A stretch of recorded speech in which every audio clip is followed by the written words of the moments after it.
একটা আমার কম্পিউটারের র্যাম কি কাজে ইউজ করা হয়, মানে র্যামের কাজ কি?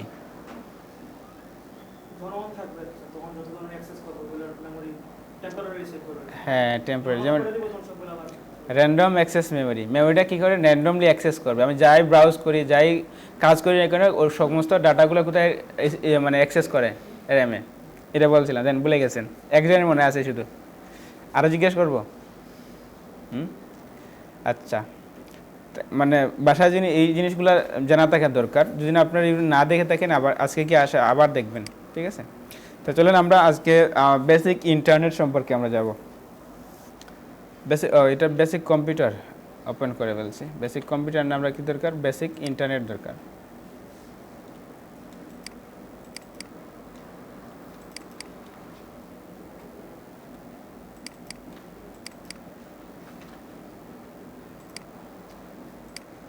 আচ্ছা, এখন দেখেন আমাদের বেসিক কম্পিউটার তো আমরা শিখলাম, কম্পিউটার বিভিন্ন পার্টস এইগুলো সম্পর্কে জানলাম। এখন আসেন যে ইন্টারনেটের সম্পর্কে আমাকে জানতে হবে। তো ইন্টারনেট না ছাড়া তো আমাদের কম্পিউটার বর্তমানে অনেক কিছুই করা যায় না। অফলাইনে কিছু কিছু করা গেলেও কিন্তু আমাদের ম্যাক্সিমাম কাজ অনলাইনে আমাকে করতে হয়। আর আমাদের যে কাজগুলো আছে প্রত্যেকটা কাজ কী করতে হবে অনলাইনে, অফলাইনে কোনো কাজই করা যায় না। নেটওয়ার্ক নাই তাহলে আজকে আপনার কাজ বন্ধ। যেমন মাঝে মাঝে ক্লাসে এরকম নেটওয়ার্কের প্রবলেম করে, মাঝে মাঝে কখনো হঠাৎ করে, তো দেখা যায় আজকে ক্লাস এমনও ক্লাস গেছে এরকম মানে কিছুই করা গেছে না, গল্প করে খাড়াইতে হয়েছে, কারণ আমাদের আর কিছু করার নাই। হয়তো মার্কেটিং বিভিন্ন টপিক নিয়ে আমরা কথা বলতেছি বা বিভিন্ন টিপস এবং ট্রিক্স নিয়ে কথা বলতেছি, কিন্তু দেখা গেছে যে নেটওয়ার্ক ছাড়া আমাদের কিছু করার নাই, মানে এরকম হয়। এটা খুব রেয়ার কেস, কিন্তু নেটওয়ার্ক ছাড়া আমাদের কিছুই করা যায় না, কারণ আমাদের সমস্ত জিনিসগুলো কোথায়, নেটওয়ার্কের মাধ্যমে। তো নেটওয়ার্ক সম্পর্কে আমাকে বেসিক ইন্টারনেট সম্পর্কে বা নেটওয়ার্ক সম্পর্কে আমাকে জানা ধারণা, আজকে আমরা ওই টপিক নিয়ে গেলে কী করবো, কথা বলবো। কারণ নেটওয়ার্ক এবং কম্পিউটারের কম্বাইন একটা রিলেশনশিপ বা ইউজের মাধ্যমে কিন্তু আমরা সকল কাজ করি, ঠিক আছে?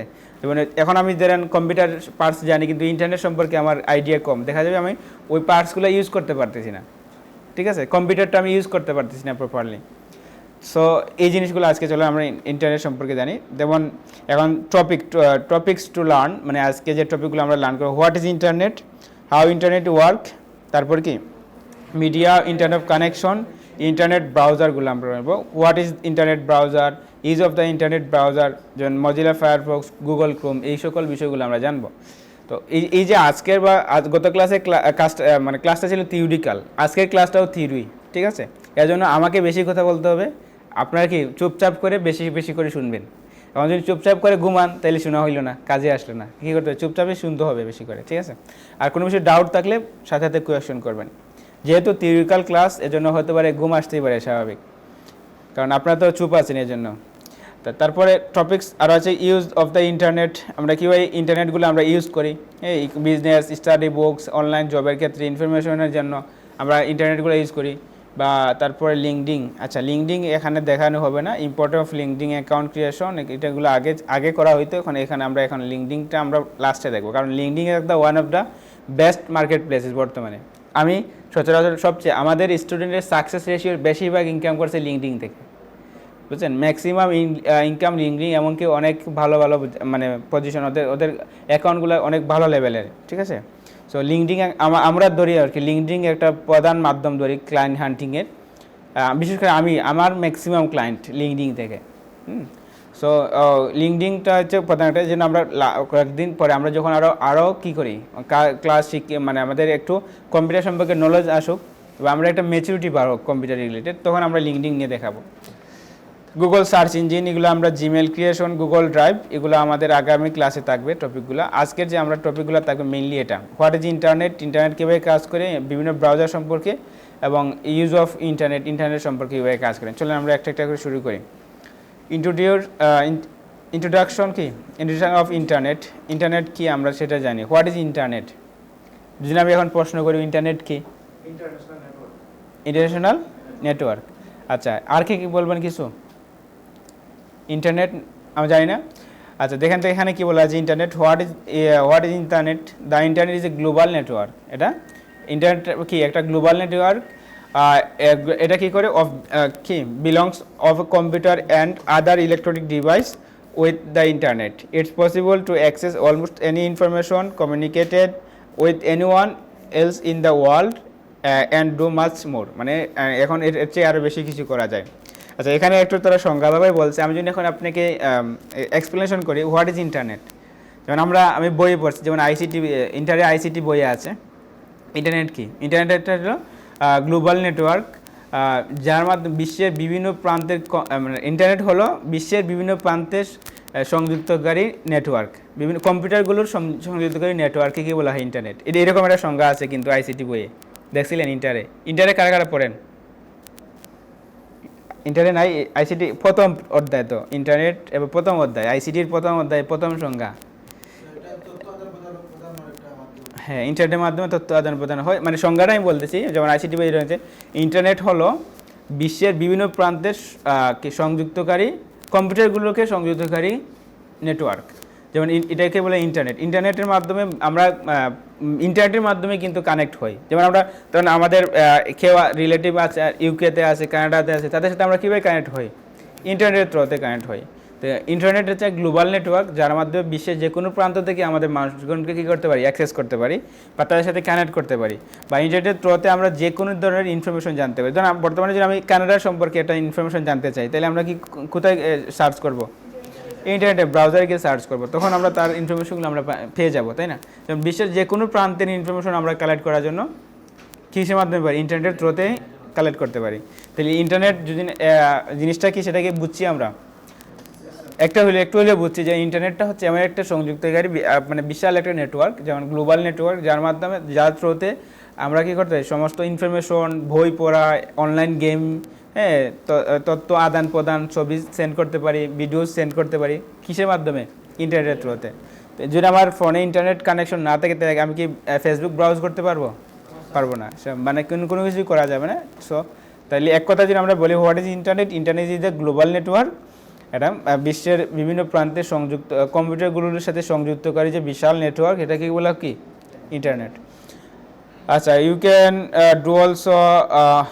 Do all of this by connecting a computer to the internet, which is also called going online.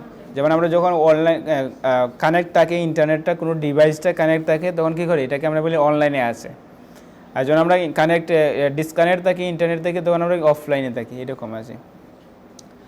is online, it's just another way of saying of the connect of the internet, ঠিক আছে? এটা just another way, একটা বলার একটা মাধ্যম, connect আছে এটা আর কি। যখন আমরা কানেক্ট থাকি তখন অফলাইন থাকি, যখন এটা কানেক্ট তখন অনলাইন থাকি। এখন দেখেন, how does the internet work? Internet কীভাবে কাজ করে জানি? আচ্ছা, এটা ইন্টারনেট বিষয়ে যদি আমরা এখন করে, এটা এই সিলেক্টেড বিষয়ে কিন্তু এটা কী আছে? 4 বছর ডিপ্লোমা কোর্স আছে, জানেন? মানে ইন্টারনেট আইএসপি বলা হয় এটাকে। আইএসপি মানে বিভিন্ন এখন ইউনিভার্সিটিতে কিন্তু ওই ধরনের কোর্স, মানে প্রোগ্রাম আছে আইএসপি। যেমন আমরা সিএসসি পড়ি না, এরকম আইএসপি ইন্টারনেট নিয়ে কি একটা কোর্স, ডেডিকেটেড কোর্স, 4 বছরের ডিপ্লোমা কোর্স আছে ইন্টারনেট নিয়ে। সো আপনি ইন্টারনেট যদি আমরা এত ডিপলি আমরা বুঝতে পারবো না, যে জাস্ট আমরা এই সম্পর্কে আমরা আইডিয়াটা থাকা দরকার, কারণ আমরা যখন কম্পিউটার ইউজ করবো, ইন্টারনেট সম্পর্কে আইডিয়া না থাকে, তাহলে আমরা কোনো কিছু, যেমন একটা ওয়াইফাই কানেক্ট করতেছি, হঠাৎ করে ওয়াইফাই কানেক্ট হচ্ছে না আমার পিসির সাথে, তো কেন হচ্ছে না, এই বিষয়গুলো আমার জানা দরকার। না বাসায় গিয়ে কেউ কি করে দিবে? বারবার তো মানুষকে বলা যায় না, এই কাজগুলো আমাকে কী করা শেখা উচিত। তো দেখেন কি প্রথমে এখানে একটু সংজ্ঞাভাবে বলা আছে, দেখেন কি আছে, at the point you may be কি wondering how does the internet work, মানে কীভাবে ইন্টারনেটগুলো কাজ করে। The exact answer is pretty complicated and would take a while to explain. যেমন কেউ জিজ্ঞাসা করে যে আপনার ইন্টারনেট কীভাবে কাজ করে, এটা সংক্ষেপে এক্সপ্লেন করা খুবই কমপ্লিকেটেড, আসলে কমপ্লিকেটেড। দেন আমরা ইন্টারনেট দেখতেই পাই না, কিছু না, যেমন ওয়াইফাইয়ের মাধ্যমে আমার ফোন কানেক্ট হচ্ছে, এটা কীভাবে কানেক্ট হতেছে। আচ্ছা, তো এটা আসলে এক্সপ্লেন করলে খুবই কমপ্লিকেটেড। আমি যদি সংক্ষেপে আপনাকে এক্সপ্লেন করি, যেমন প্রথমে যেমন একটা ইন্টারনেটের মেইন একটা, যেমন প্রথমে আমাদের যে প্রথমে ছোটো থেকে যাই, যখন আমরা মোবাইলে কী করি, মোবাইলে ডাটা দিয়ে ইউজ করি, তারপর আমরা ওয়াইফাই আসছি, যে মোবাইল ডাটা ইউজ করি। মোবাইল ডাটা আমরা যে ডাটাগুলো ইউজ করি, সেটা কার সাথে কানেক্ট হয়? ইন্টারনেটের সাথে না। যেমন আমাদের কী থাকে, যেমন আমাদের যে নেটওয়ার্ক থাকে, নেটওয়ার্ক সিস্টেম, যেমন আমরা গ্রামীণ ফোন ইউজ করি, গ্রামীণ ফোনের রাউটার যেটা কোথায় থাকে? টাওয়ার টাওয়ার, যে টাওয়ার যেমন আজকে কারেন্ট চলে গেছে, টাওয়ারে কারেন্ট অফ, মানে তার মানে দেখা যায় যে নেটওয়ার্ক চলে গেছে, নেটওয়ার্ক নেই। তাহলে আমাদের নেটওয়ার্ক পাচ্ছি কোথায় থেকে? টাওয়ার থেকে, অর্থাৎ এখানে টাওয়ার মানে মেইন রাউটার এখান থেকে। তো এই টাওয়ার আবার কই থেকে ইন্টারনেট পাচ্ছে? স্যাটেলাইট থেকে, ঠিক আছে। স্যাটেলাইটের মাধ্যমে কী হচ্ছে, স্যাটেলাইটের মাধ্যমে টাওয়ার যেটা বলি আমরা, এটা মেইন রাউটার, সেটা আমরা থেকে ইন্টারনেট পাস দিচ্ছে, আর ওইখান থেকে আমাদের মোবাইলে সিগন্যাল, বা এখান থেকে আমি সিগন্যাল পাচ্ছি বা কানেক্ট করতে পারতেছি। তো দেখেন কয়েকটা ধাপই কিন্তু আমাদের ইন্টারনেটটা ইউজ করা হয়, ঠিক আছে। তো এটা এর ভিতরে আরও অনেকগুলো ধাপ আছে। যেমন আমরা যে ওয়াইফাই ইউজ করি, যেমন ওয়াইফাই আমাদের বাসায় দেখেন প্রথমে একটা রাউটার ইউজ করতে হয়, রাউটার না? তো মেইন কেবল থেকে, মানে মেইন লাইন থেকে আমার রাউটারে কানেক্ট করা হয়, রাউটার মাধ্যমে আমাদের বিভিন্ন ডিভাইসে কী করে দেয়, ইন্টারনেট কানেক্ট করে বা ইন্টারনেট পাঠায়। সেমভাবে আবার ওই যে মেইন লাইন থেকে তারা কই থেকে ইন্টারনেট নিয়ে আসে, তারা যে সাবমেরিন কেবলের মাধ্যমে বা বিভিন্ন যেমন সাবমেরিন কেবল মানে বর্তমানে আমাদের ভূগর্ভস্থতে কী আছে কেবলগুলো, মানে আপনি কিছুদিন আগে দেখেন এরকম ছিল না, যেমন মাটির নিচে লাইন মানে নেওয়া হয়েছিল অনেক দিন আগে থেকে, যেমন 2016-17 দিকে এই টাইমে। তো এই যে এখন বর্তমানে আমরা কিন্তু ওই কেবলের মাধ্যমে কী করতেছি, ইন্টারনেটটা এগুলো ইউজ করতেছি।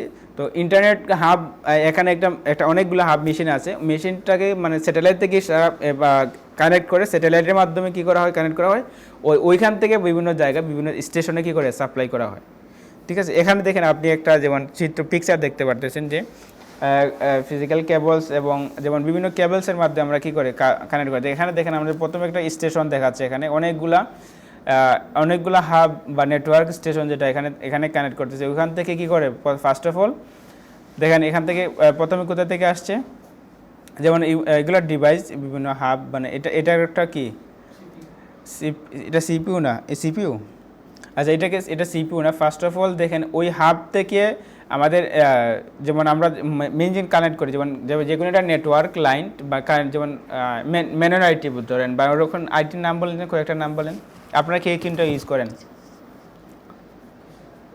ওয়াইফাইয়ের জন্য, যেমন ম্যানুয়াল আইটি একটা আছে, আর আপনারা কি কোনটা ইউজ করেন?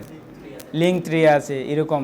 তো লিঙ্ক 3 দেখেন প্রথমত তাদের মেইন কেবল থেকে আপনার বাসায় একটা রাউটার ইউজ করে না?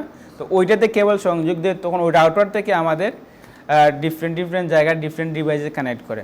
তো এই জিনিসটা দেখা যায় প্রথমে স্টেশন থেকে, প্রথমে দেখেন ফোনে, এই জিনিসটা মানে আর একটা মানে ডিভাইসের মাধ্যমে খুব ইজিলি দেখা যায়। আমরা নেক্সট স্লাইডে গেলে আর একটু ঠিকই বুঝতে পারবো। ওই দেখেন নেক্সট স্লাইডে হাউ ডাজ ইন্টারনেট ওয়ার্ক, এই এটা থেকে আমরা ভালোভাবে বুঝতে পারবো। প্রথম দেখে দিই আইএসপি, যেটা আইএসপি যেমন মেইন আইএসপি থেকে প্রথমে আমার এখানে একটা আইএসপি থাকে, যেমন ধরেন আমি একটা ডাটা সেন্ড করব অন্য কোনো সেন্টারে, সাপোজ ধরেন ঢাকাতে আমি কী করতেছি, সেন্ড করতেছি, বা আমি সিলেট এক জায়গা থেকে একটা নেটওয়ার্ক থেকে, যেমন আমি এখানে এয়ারটেল ইউজ করি, ওইখানে কেউ গ্রামীণ ফোন ইউজ করে, হতে পারে না এরকম। তো এই যে একটা আইএসপি থেকে আর একটা আইএসপি আন্ডার আমরা কী করতেছি, ডাটা সেন্ড করতেছি। যেমন প্রথমে দেখেন একটা কম্পিউটার থেকে কী করতেছে, বা একটা ল্যাপটপ থেকে একজন সেন্ডার মানে সে সেন্ড করতেছে ডাটাগুলো, যেমন একটা মেসেজ সেন্ড করছে, সেন্ড করার পরে প্রথমে দেখুন কী আছে, মেসেজগুলোর ডাটা মানে সেন্ড হচ্ছে, লেখার পরে সেন্ড করতেছে, যেমন এই যে ইমোজি, ধরেন এইটা ইমোজিটা সেন্ড করতেছে, প্রথমে কোথায় আসছে, আইএসপিতে আসছে। আইএসপিতে আসার পর দেখেন তারপরে এটা ডাটা প্রসেসিং হয়ে আমার কোথায় গেছে, এই যে দেখেন যেমন রাউটারে আমার আইএসপি থেকে বিভিন্ন দেখেন রাউটার মানে আমার বাসায় বা অন্য ওর বাসায় যে রাউটারটা কানেক্ট আছে ওই রাউটারে গেছে, রাউটার থেকে কোথায় গেছে, যেমন রাউটার হতে পারে একটা রাউটার, দুইটা ডিফারেন্ট রাউটারগুলো ইউজ করা হয়। হ্যাঁ, একটা আইএসপির আন্ডারে কিন্তু অনেকগুলো রাউটার ইউজ করা হয়। এটা মানে একটু কমপ্লিকেটেড হয়ে যাচ্ছে ফার্স্ট অফ অল আপনাদের ক্ষেত্রে। যেমন একটা আইএসপির আন্ডারে অনেকগুলো রাউটার ইউজ করা হয়। যেমন আমরা আইএসপি বলতে যেমন একটা মেনের আইটি ধরুন, মেনের আইটি তাদের একটা আইএসপি, আইএসপি যেটা বলে আইএসপি আছে, তার আন্ডারে কিন্তু অসংখ্য ইউজার আছে না। তো ধরুন এই আইএসপির আন্ডারে আরও অনেকগুলো ছোটোখাটো রাউটারগুলো কী করে কানেক্ট করে, তো ওই রাউটারে বিভিন্ন কাস্টমারদেরকে ডিভাইসে আমাদের ডাটাগুলো বা ইন্টারনেটগুলো সাপ্লাই করে রাখে।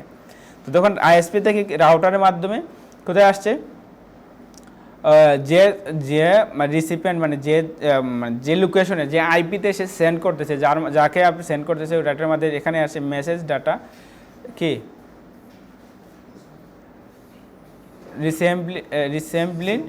রিসেম্বল অন রিসিপিয়েন্ট, মানে সেখানে এটা প্রসেসিং হচ্ছে, এখানে আসার পরে কোথায় আসছে ডিরেক্টলি ওই আইএসপিতে কানেক্ট হচ্ছে, যে যে আইএসপিতে যে আইপিতে আমি সেন্ড করতেছি ওই আইপি থেকে কী হচ্ছে, ওই আইএসপি থেকে রিসিভ হচ্ছে ডাটাগুলো। রিসিভ হওয়ার পরে প্রসেসিং করে কোথায় পাঠাচ্ছে, যার কাছে আমি ডাটাগুলো পাঠাচ্ছি, যেমন তার কাছে কী কী হচ্ছে, ডাটাগুলো পৌঁছাচ্ছে। দেন প্রসেসিংটা আবার দেখেন আমাকে একটা সেন্ডার ফার্স্ট অফ অল একটা ডাটা সেন্ড করে, যেমন আমি সহজ উদাহরণ দিলে আপনি বুঝতে পারবেন। যেমন আমি যখন কাউকে কল দেই, সাপোজ কল দেওয়ার পরে ফার্স্ট অফ অল কল কোথায় যায়, টাওয়ারে যায়। যেমন আমাদের আমি যে টাওয়ারে থাকি না, এর নিকটবর্তী যে টাওয়ারটা আছে, যেই ধরনের কোম্পানি সিম ইউজ করি না কেন, ওই নিকটবর্তী যে টাওয়ার যেখানে এখানে কিছু আছে, আপনি হাওয়ার এলাকায় গেলেন যেখানে কোনো টাওয়ার নাই, সেখানে নেটওয়ার্ক সিগন্যাল পাওয়া যায় না, পাওয়া যায় না। তো যেখানে নেটওয়ার্ক সিগন্যাল পাওয়া যায় না, তখন আমার কল কি যায়, কল যায় না।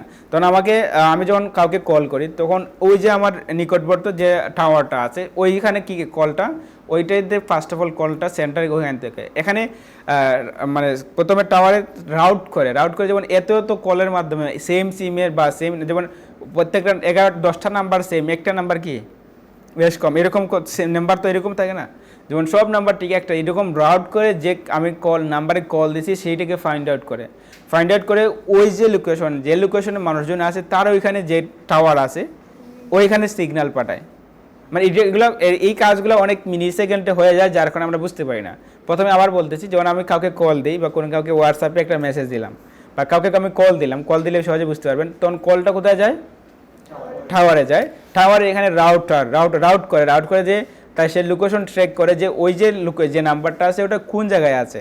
যেমন আমি এখান থেকে ঢাকায় কল দিতে পারি না, আমি ওখান থেকে রাজশাহী কল দিতে পারি, আমি ওখান থেকে দেখেন আমি আমার সুনামগঞ্জ বা ধরেন আমি আমাদের সিলেটে বিভিন্ন জায়গায় আমি কল দিতে পারতেছি, ঠিক আছে। তো ধরেন এখান থেকে কল দেওয়ার পর যখন ও রাউটারে রাউট করে যাবে, আমার নিকটবর্তী যে রাউটার আছে, যে টাওয়ারটা আছে ওইখানে যাবে, ওইখানে সিগন্যালকে রাউট করবে। দেন সিগন্যাল যখন সে ট্র্যাক করতে পারবে, তখন ওই যেমন আমি ঢাকাতে কল দিচ্ছি, তো ওই ঢাকার নিকটবর্তী জায়গা যে টাওয়ারটা আছে সেখানে কি যাবে, সিগন্যাল যাবে। তো ওইখান থেকে রাউট করে তারপর ওই কি যে যার কাছে আমি কল দিছি তার কাছে কি যাবে, কল যাবে। তো এই যে কাজগুলো, এই যে প্রসেসগুলো, এটা খুবই কম সেকেন্ডে কম সময় হয়ে যায়, যার কারণে আমরা অনেকটা কী করি না, বুঝতে পারি না। তো একটা ইন্টারনেট কীভাবে কাজ করে এটাকে আমরা বুঝছি মোটামুটি। তো এটা স্ট্রাকচারগুলো কিন্তু আরও কমপ্লিকেটেড, আমরা যদি আরও ডিপে যাই তারা আরও কমপ্লিকেটেড হবে, মানে তখন ভেঙ্গে অনেক কিছু আছে, তখন ওইখানে আমাদের আজকে ক্লাস সময় নষ্ট হয়ে যাবে, মানে শেষ হয়ে যাবে, বুঝছেন। তো আমার বেসিক বিষয়গুলোই বললাম, আরও ডিটেলসে যাচ্ছি না। তো নর্মালি যেমন যেমন আমরা একটা ডাটা যখন কোনো মাধ্যমে পাঠাই, এখানে দেখেন আরও কিছু বিষয় আছে আমরা সামনে পাবো মনে হয়, ওয়ার্ড কেবল আছে, কেবলগুলো আছে, আমরা আরও সামনে পাবো আইপি রিলেটেড। যেমন ওই যে ডাটাগুলো আছে, যেমন প্রত্যেকটা ডিভাইসে তাদের নিজস্ব আলাদা ডাটা আইপি থাকে, মানে আইপি মানে একটা সে বুঝে কীভাবে, যে যেমন আমার আরেকটা বিষয় চিন্তা করেন, আপনাদের কোয়েকশন হচ্ছে না, আমি কোয়েকশন করি, আমি আবার আনসার দিই। সাপোজ ধরেন আমাকে কেউ একজন হোয়াটসঅ্যাপে মেসেজ করছে, আমার হোয়াটসঅ্যাপ দেখেন হতে পারে আমার ডিভাইস ধরেন 3টা, একটা ল্যাপটপ, একটা কম্পিউটার, একটা মোবাইল ফোন। আচ্ছা, ওই যে হোয়াটসঅ্যাপ মেসেজগুলো একসাথে কটাতে যায়, যেমন ধরেন আমি 3টাই লগ ইন করা আছে, আমার 3টা ডিভাইসে লগ ইন করা আছে, একসাথে কি একটা করে যায় না, একসাথে 3টা ডিভাইসে আসে একসাথে। সে বুঝলো কীভাবে যে এইটা আমার ডিভাইস, এখানে এই যে অ্যাকাউন্ট 2-3 থেকে হতে পারতেন, এখন সিস্টেম না, যেখানে কি আছে ইন্টারনেট কানেকশন আসছে, বা যেখানে ইন্টারনেট কানেকশন ফার্স্ট আছে ওইখানে ওইটাতে আগে আসে, আর যেটাতে ইন্টারনেট কানেকশন স্লো ওইটাতে পরে আসতেছে। তো এই হলো বিষয়। যেমন এটা মেন জিনিসটা হচ্ছে, সে আমার প্রত্যেকটা অ্যাকাউন্টের আন্ডারে বাজবে, প্রত্যেকটা নাম্বারে একটা আইপি থাকে, এক একজন মানুষের ক্ষেত্রে যেমন একটা ডিভাইস এর আইপি থাকে। আইপি কি, হ্যাঁ আইএসপি না আইপি বললাম কি, আইপি অ্যাড্রেস কি। এবার আমি যখন হোয়াট ইজ আইপি লিখি, সার্চ করি এখানে হোয়াট ইজ, আমরা রিয়েল আইপি এবং পাবলিক আইপিটা আমরা জানবো। What is IP address,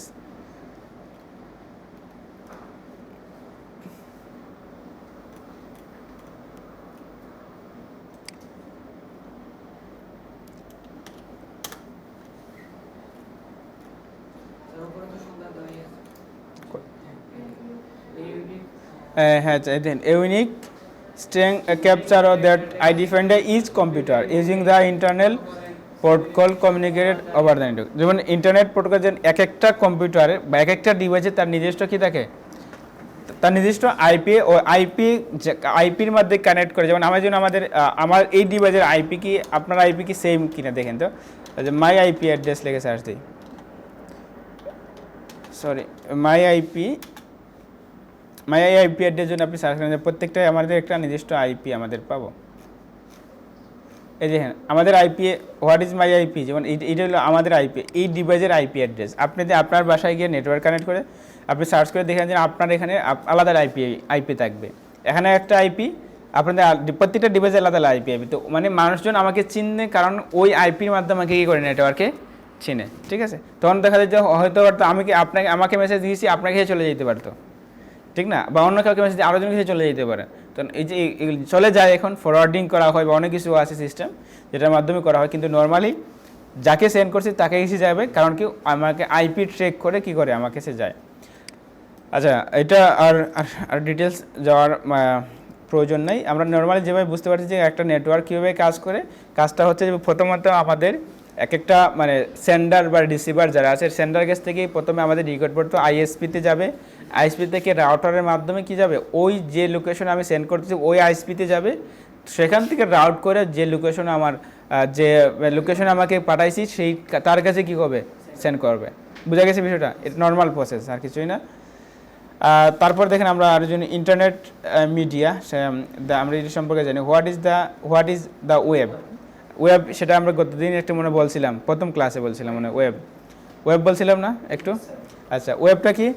the world weed web, এটা এর মানে WWW যেটা, এর মিনিং দ্য ওয়ার্ল্ড। ওয়েবটা কি দেখি কেবল কারো মনে আছে কি না, মনে নাই? আচ্ছা, they usually call the web for the short is a key collection of different website who can access through the internet. আচ্ছা, যেমন এটা আমরা গত ক্লাসে আরো ডিটেলস বলছিলাম শুরুর দিনতে, ওয়েব এবং হোয়াট ইজ ওয়েব এবং হোয়াট ইজ ওয়েবসাইট, এটা বলছিলাম না। তো ওয়েবসাইট হচ্ছে, ওয়েবসাইট কি দেখি মনে আছে বলেন তো?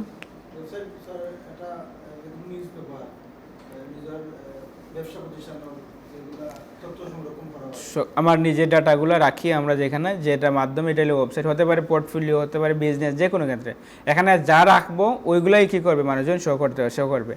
আর এই যে প্রসেসের মাধ্যমে, যেমন ওয়ার্ল্ড ওয়াইড ওয়েব, যে প্রসেসের মাধ্যমে এই ওয়েবসাইটগুলো রান করা হয় বা ওয়েবসাইটগুলো আমরা দেখতে পাই, কিসের মাধ্যমে আমরা দেখতে পাই? ওয়েবের মাধ্যমে। ওয়েব ব্রাউজার বলা হয় বা ওয়েব বিভিন্ন অ্যাপ্লিকেশন বলা হয়। তো যার মাধ্যমে আমরা ওয়েবসাইটগুলো আমরা শো করি বা ভিজিট করি, দেখতে পাই, বিভিন্ন ফটো ইমেজগুলো আমরা দেখতে পাই, সার্চ করি, এগুলো প্রত্যেকে এটাকে কি বলা হয়? ওয়েব। আর এই ওয়েবটা মেইনলি কানেক্ট করে কিসের মাধ্যমে? ইন্টারনেটের মাধ্যমে, নেটওয়ার্কের মাধ্যমে। কিসের মাধ্যমে? ইন্টারনেটের মাধ্যমে। এই যে you can access through the internet, মানে আমরা সব কিছু অ্যাক্সেস বা ওয়েবসাইটগুলো কী করি, বিভিন্ন different location is collection of different website we can access through the internet, মানে আমরা ডিফারেন্ট লোকেশন ডিফারেন্ট ওয়েবসাইট মানে বিভিন্ন ধরনের ওয়েবসাইটগুলো কীভাবে দেখতে পারি, অ্যাক্সেস করতে পারি ইন্টারনেটে। ধরুন আমি এখন আমার কোনো একটা ওয়েবসাইটকে আমি সার্চ করতেছি, যেন আমার ওয়েবসাইটে আমি এখন সার্চ করি, যখন এখানে ইন্টারনেট না থাকে তাহলে কি আসবে? হ্যাঁ, এটাই ছিল স্যার পোর্টফোলিও ওয়েবসাইট, আপনি খুঁজে পান নাই, ঠিক আছে এটা। তো দেন আমি এটাকে সার্চ করছি, তার মানে কী পাইলাম, যেমন আমি আমার ইন্টারনেটের থ্রুতে কী করতেছি, আমি এটাকে কানেক্ট করতে পারছি, ভিজিট করতে পারতেছি। তো যার মাধ্যমে, যার থ্রুতে আমি কী করি, ইন্টারনেট অ্যাক্সেসের থ্রুতে যাকে আমি ভিজিট করতে পারি, সার্চ করতে পারি, বা আমার ডাটা কালেকশন বা তার সম্পর্কে আমি জানতে পারি, তাকে কী বলা হয়? ওয়েব। বুঝছেন সেটা? ওয়েব কি দেখেন কি আছে যে ইমেজ, আমরা কি মেড আপ কি related tags, image and other resource, এগুলো আমরা করতে পারি। ওয়েবসাইট ক্যান কি resemble other forms of media like news paper, article or television program, এগুলো সবগুলো আমরা কি ওয়েবের থ্রুতে দেখি, কিসের সাহায্যে? ইন্টারনেটের সাহায্যে। আচ্ছা, যেমন the purpose of website can be almost anything, A news platform, an advertisement, an online library, and a forum for sharing image, etc. Education site like us, like us, মানে আমাদের মতো বিভিন্ন অনেক এডুকেশনাল ওয়েবসাইট আছে যেটার মধ্যে আমরা করতে পারি।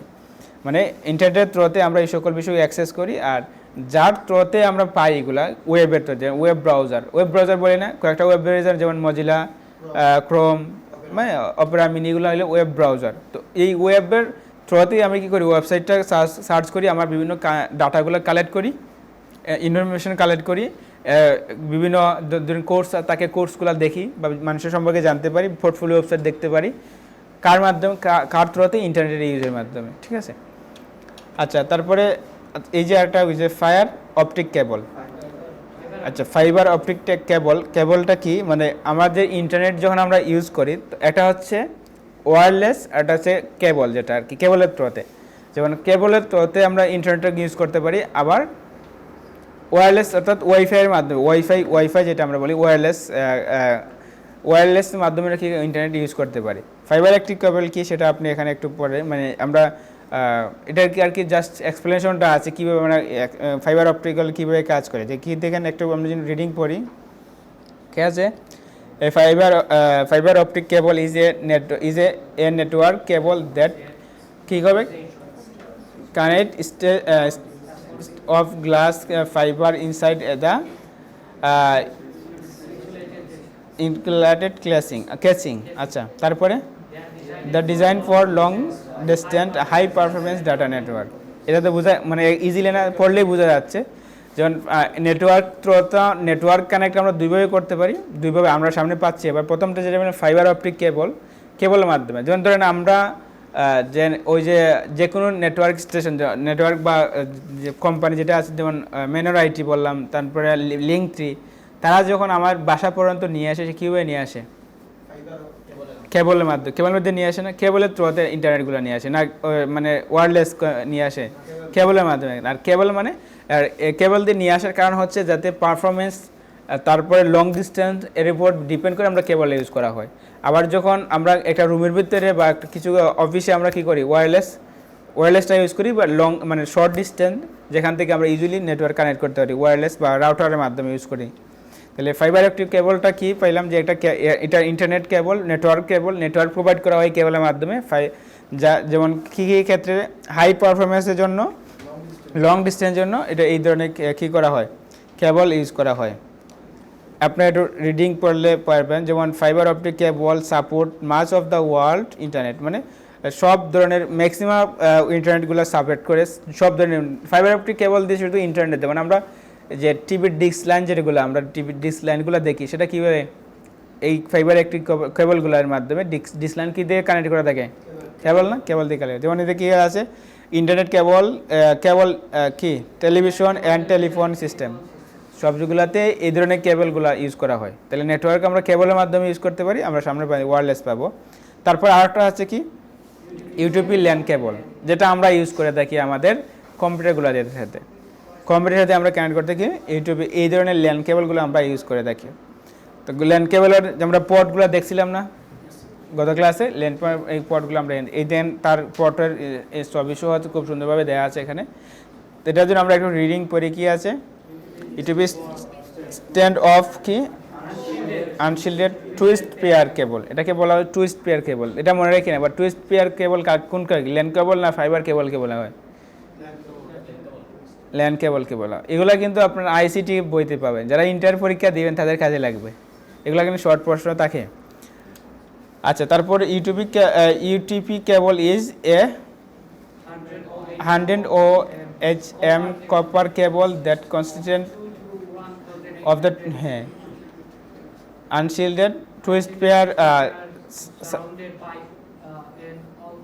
Outer jacket. আচ্ছা, তো এটা দ্বারা আর কি তার মানে তার কনফিগারেশনগুলো বলতেছে, ফাইবার ল্যান কেবলটা কী কী তৈরি করে, যেমন কি UTP cable is 100 OHM copper cable, যেটা কপার দিয়ে 100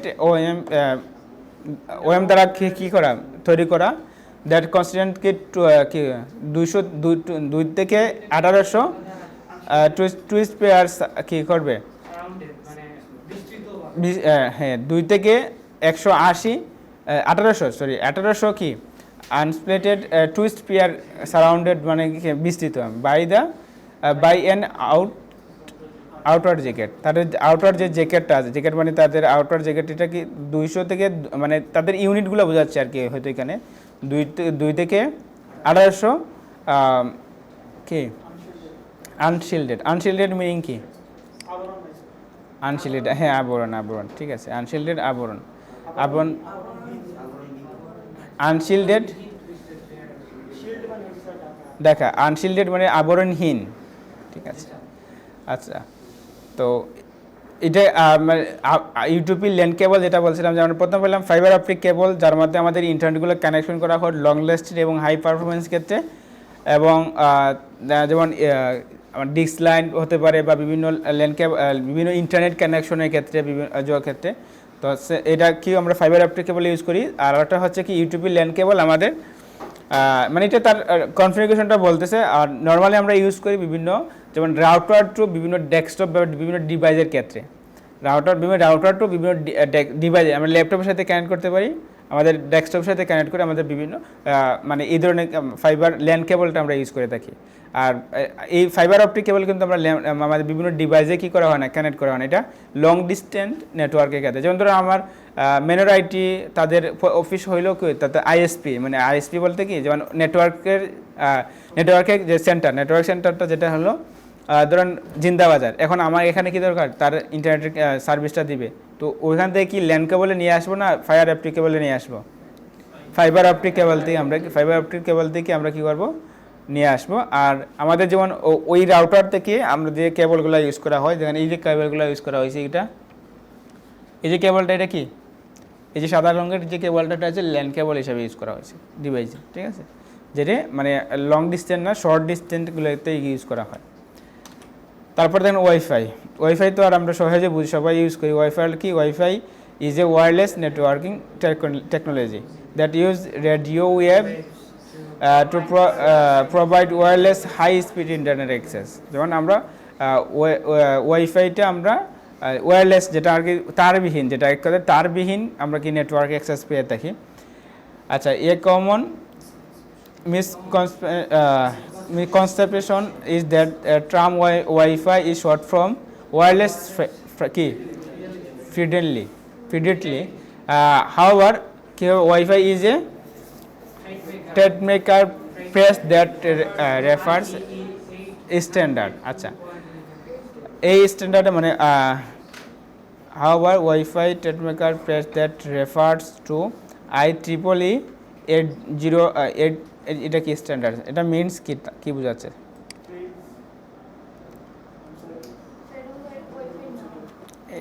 মেবি এরকম কিছু, কারণ আলাদাভাবে কিছু বোঝা যাচ্ছে না।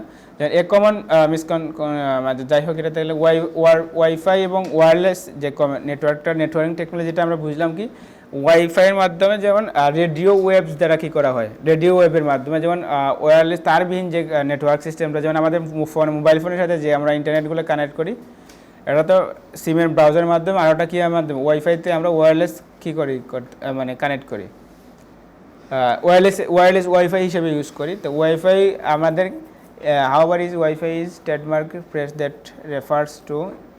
আচ্ছা, IEEE কি দেখি তো, আমরা একটু সার্চ করি।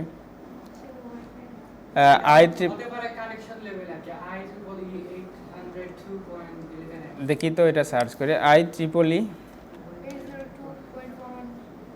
এই যে আসছে 802.11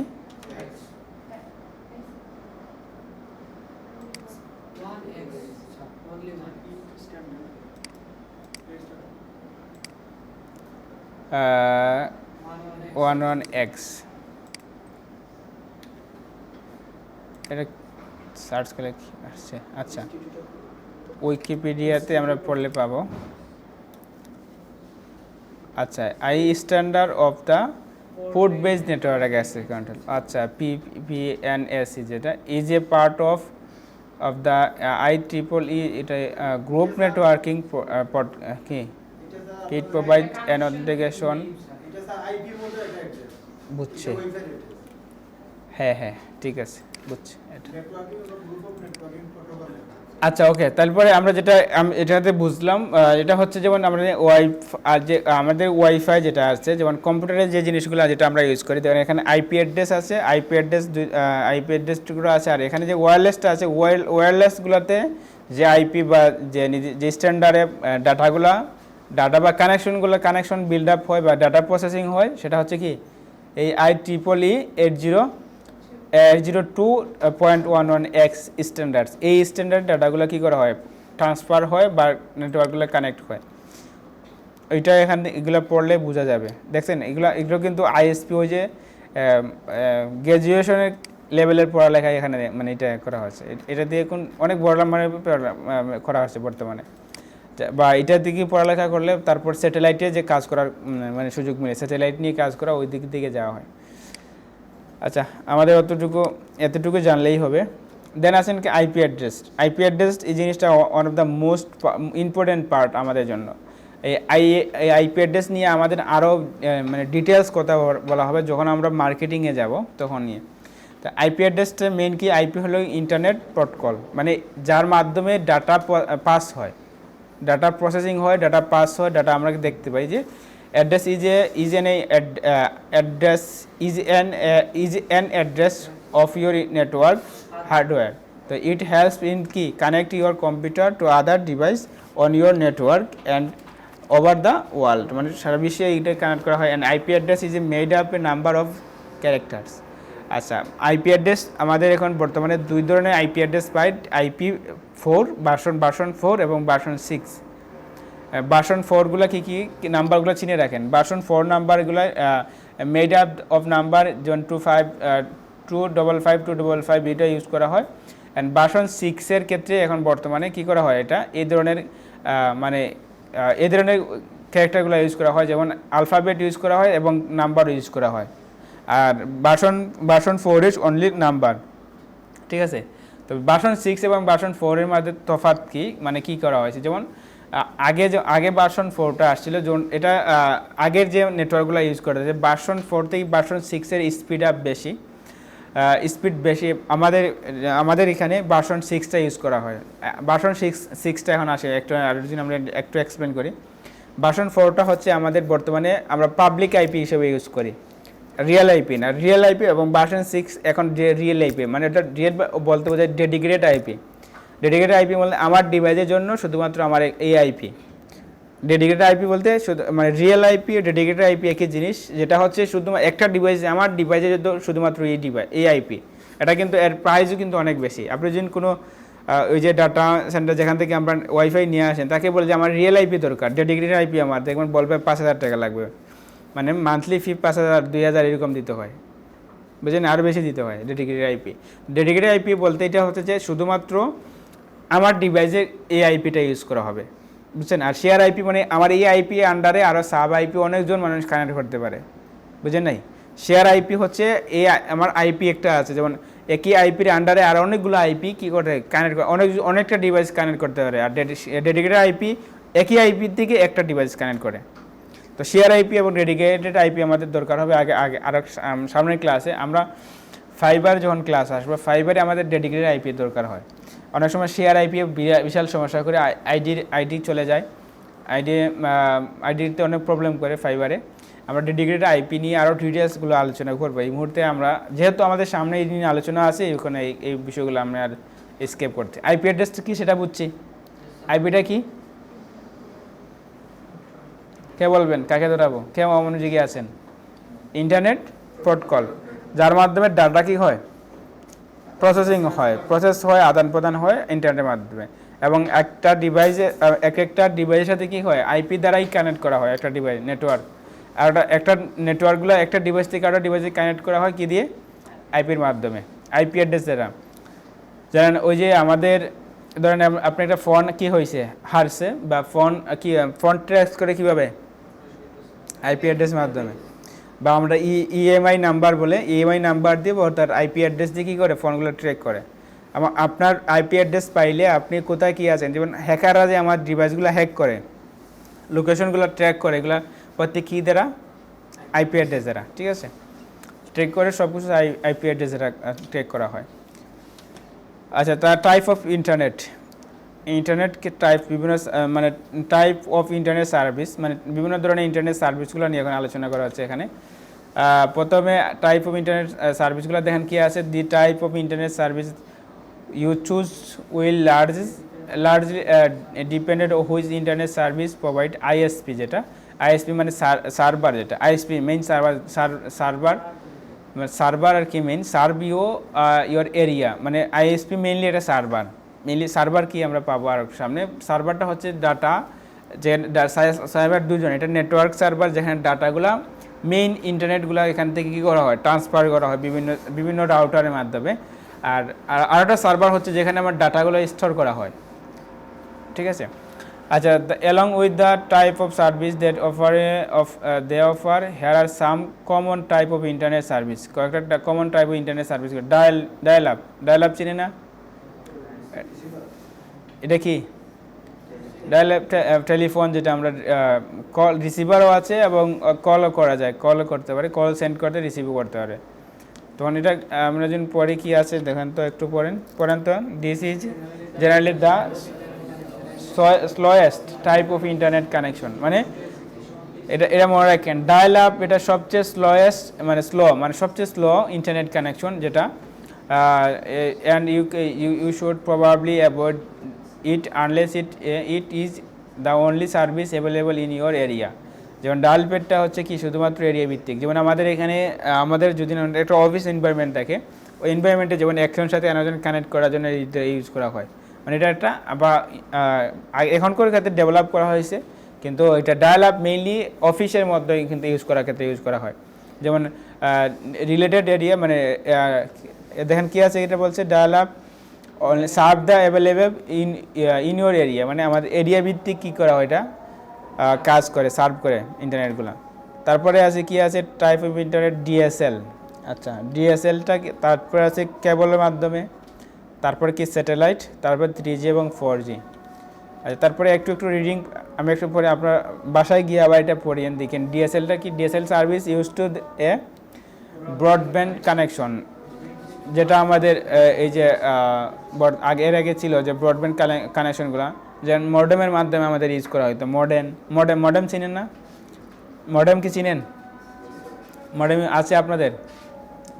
which make it much faster than dial up, মানে ডায়াল আপ থেকে মডেম ডিএসএলটা কি একটু faster. DSL connects to the internet কি বাই এ ফোন, আর কি লেখেছে by A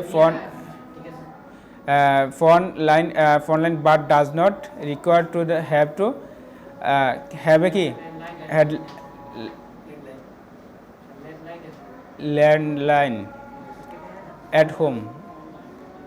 Acha, and unlike dial up, you will be able to use the internet and your phone line at the same time, মানে আচ্ছা, যেমন ডিএসএলটা use করা হয়, যেমন ডায়াল আপ যেটা আমরা পাইলাম আগে, ডায়াল আপটা অনলি কি আমাদের রিলেটেড মানে আমাদের নির্দিষ্ট এরিয়াতে কি করে কাজ করে, আর শুধুমাত্র ফোনে মানে কানেক্ট করার ক্ষেত্রে। আর ডিএসএলটা কি একই সাথে ইন্টারনেট এবং কল আপ, ফোন দিয়ে কল আপ দুটাই কী করা যায়, ডায়াল আপের মাধ্যমে ডিএসএলের মাধ্যমে করা যায়, কল এবং ইন্টারনেট ইউজের মাধ্যমে, মানে ফোন এবং বা অন্যান্য ডিভাইস একসাথে কী করা যায় ইন্টারনেটগুলো। And unlike dial up, you will able to use the internet and your phone line then same time, মানে একই সময়ে দুটাই কী করা যায়, ইউজ করা যায়। তারপর কেবল তো আমরা এখন আমরা যাই ইউজ করি কেবলটা ইউজ করি, ম্যাক্সিমাম কেবল ইউজ করা হয়। কেবল সার্ভিস কানেক্টেড কি to the internet by cable TV যেটা আছে কেবল, এটা বাই আর কি বাই বোঝাচ্ছে এরকম।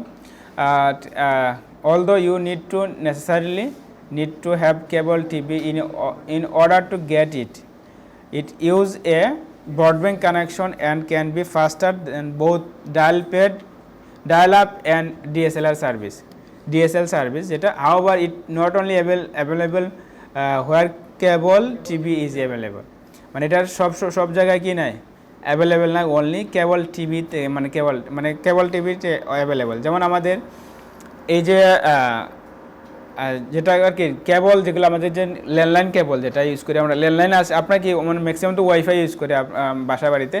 ল্যান্ডলাইন কেবলগুলোতে যেমন এই যে কেবলটা যেটা ইউজ করা হচ্ছে শুধুমাত্র ওই যে ডিভাইসটা কানেক্ট করা হয়েছে ওই ডিভাইসেই পাচ্ছে, না অন্য কোথাও পাচ্ছে? বুঝেন নাই? মানে কেবলগুলো যেমন যে ডিভাইসে আমি কানেক্ট করব ওই ডিভাইসটাই কী হবে, ইন্টারনেট পাবে, না আমি ওটাতে কানেক্ট করছি সাথে আমার মোবাইলে কানেক্ট হবে না, মনে করেন যে ডিভাইসে কানেক্ট করবো ওই ডিভাইসে কানেক্ট করবে। কিন্তু ডায়াল প্যাড এবং ডায়াল আপ এবং ডিএসএলআর চাইতে কেবলটা মোর দেন ফাস্টার, এটা অনেক ফাস্ট কাজ করে। আচ্ছা আমরা এখন কি জানতেছি এগুলা? না ইন্টারনেটের ইউজগুলা মানে কি কি কাজে বর্তমানে এখন ইন্টারনেটটা ইউজ করে এই মুহূর্তে আমরা জানতেছি। যেমন type of internet service, internet কোন কোন সার্ভিস বর্তমানে কী কোন সার্ভিস দিচ্ছে বা কোন কোন সার্ভিসে ইউজ করা হয়। তারপর দেখেন স্যাটেলাইট, স্যাটেলাইটটা কি? A satellite connection ups broadband but does not require cable or phone line. বুঝতে পেরেছেন এটা? যেমন কি বলছি যে স্যাটেলাইটটার ক্ষেত্রে আমাদের কোনো কেবল এবং ফোন লাইনের দরকার হয় না। It connect the to internet through the satellite orbiting the earth, মানে সারা পৃথিবীতে কী করতে পারে এটা স্যাটেলাইটের মাধ্যমে ইন্টারনেটগুলো কানেক্ট করতে পারে। As a result it can be use almost anywhere in the world. So as a result কী করা যায়, স্যাটেলাইটে কানেক্ট নেটওয়ার্কটা পৃথিবীর যে কোনো জায়গা থেকে ইউজ করা যায়। এটা বুঝেন নেই মনে হয়।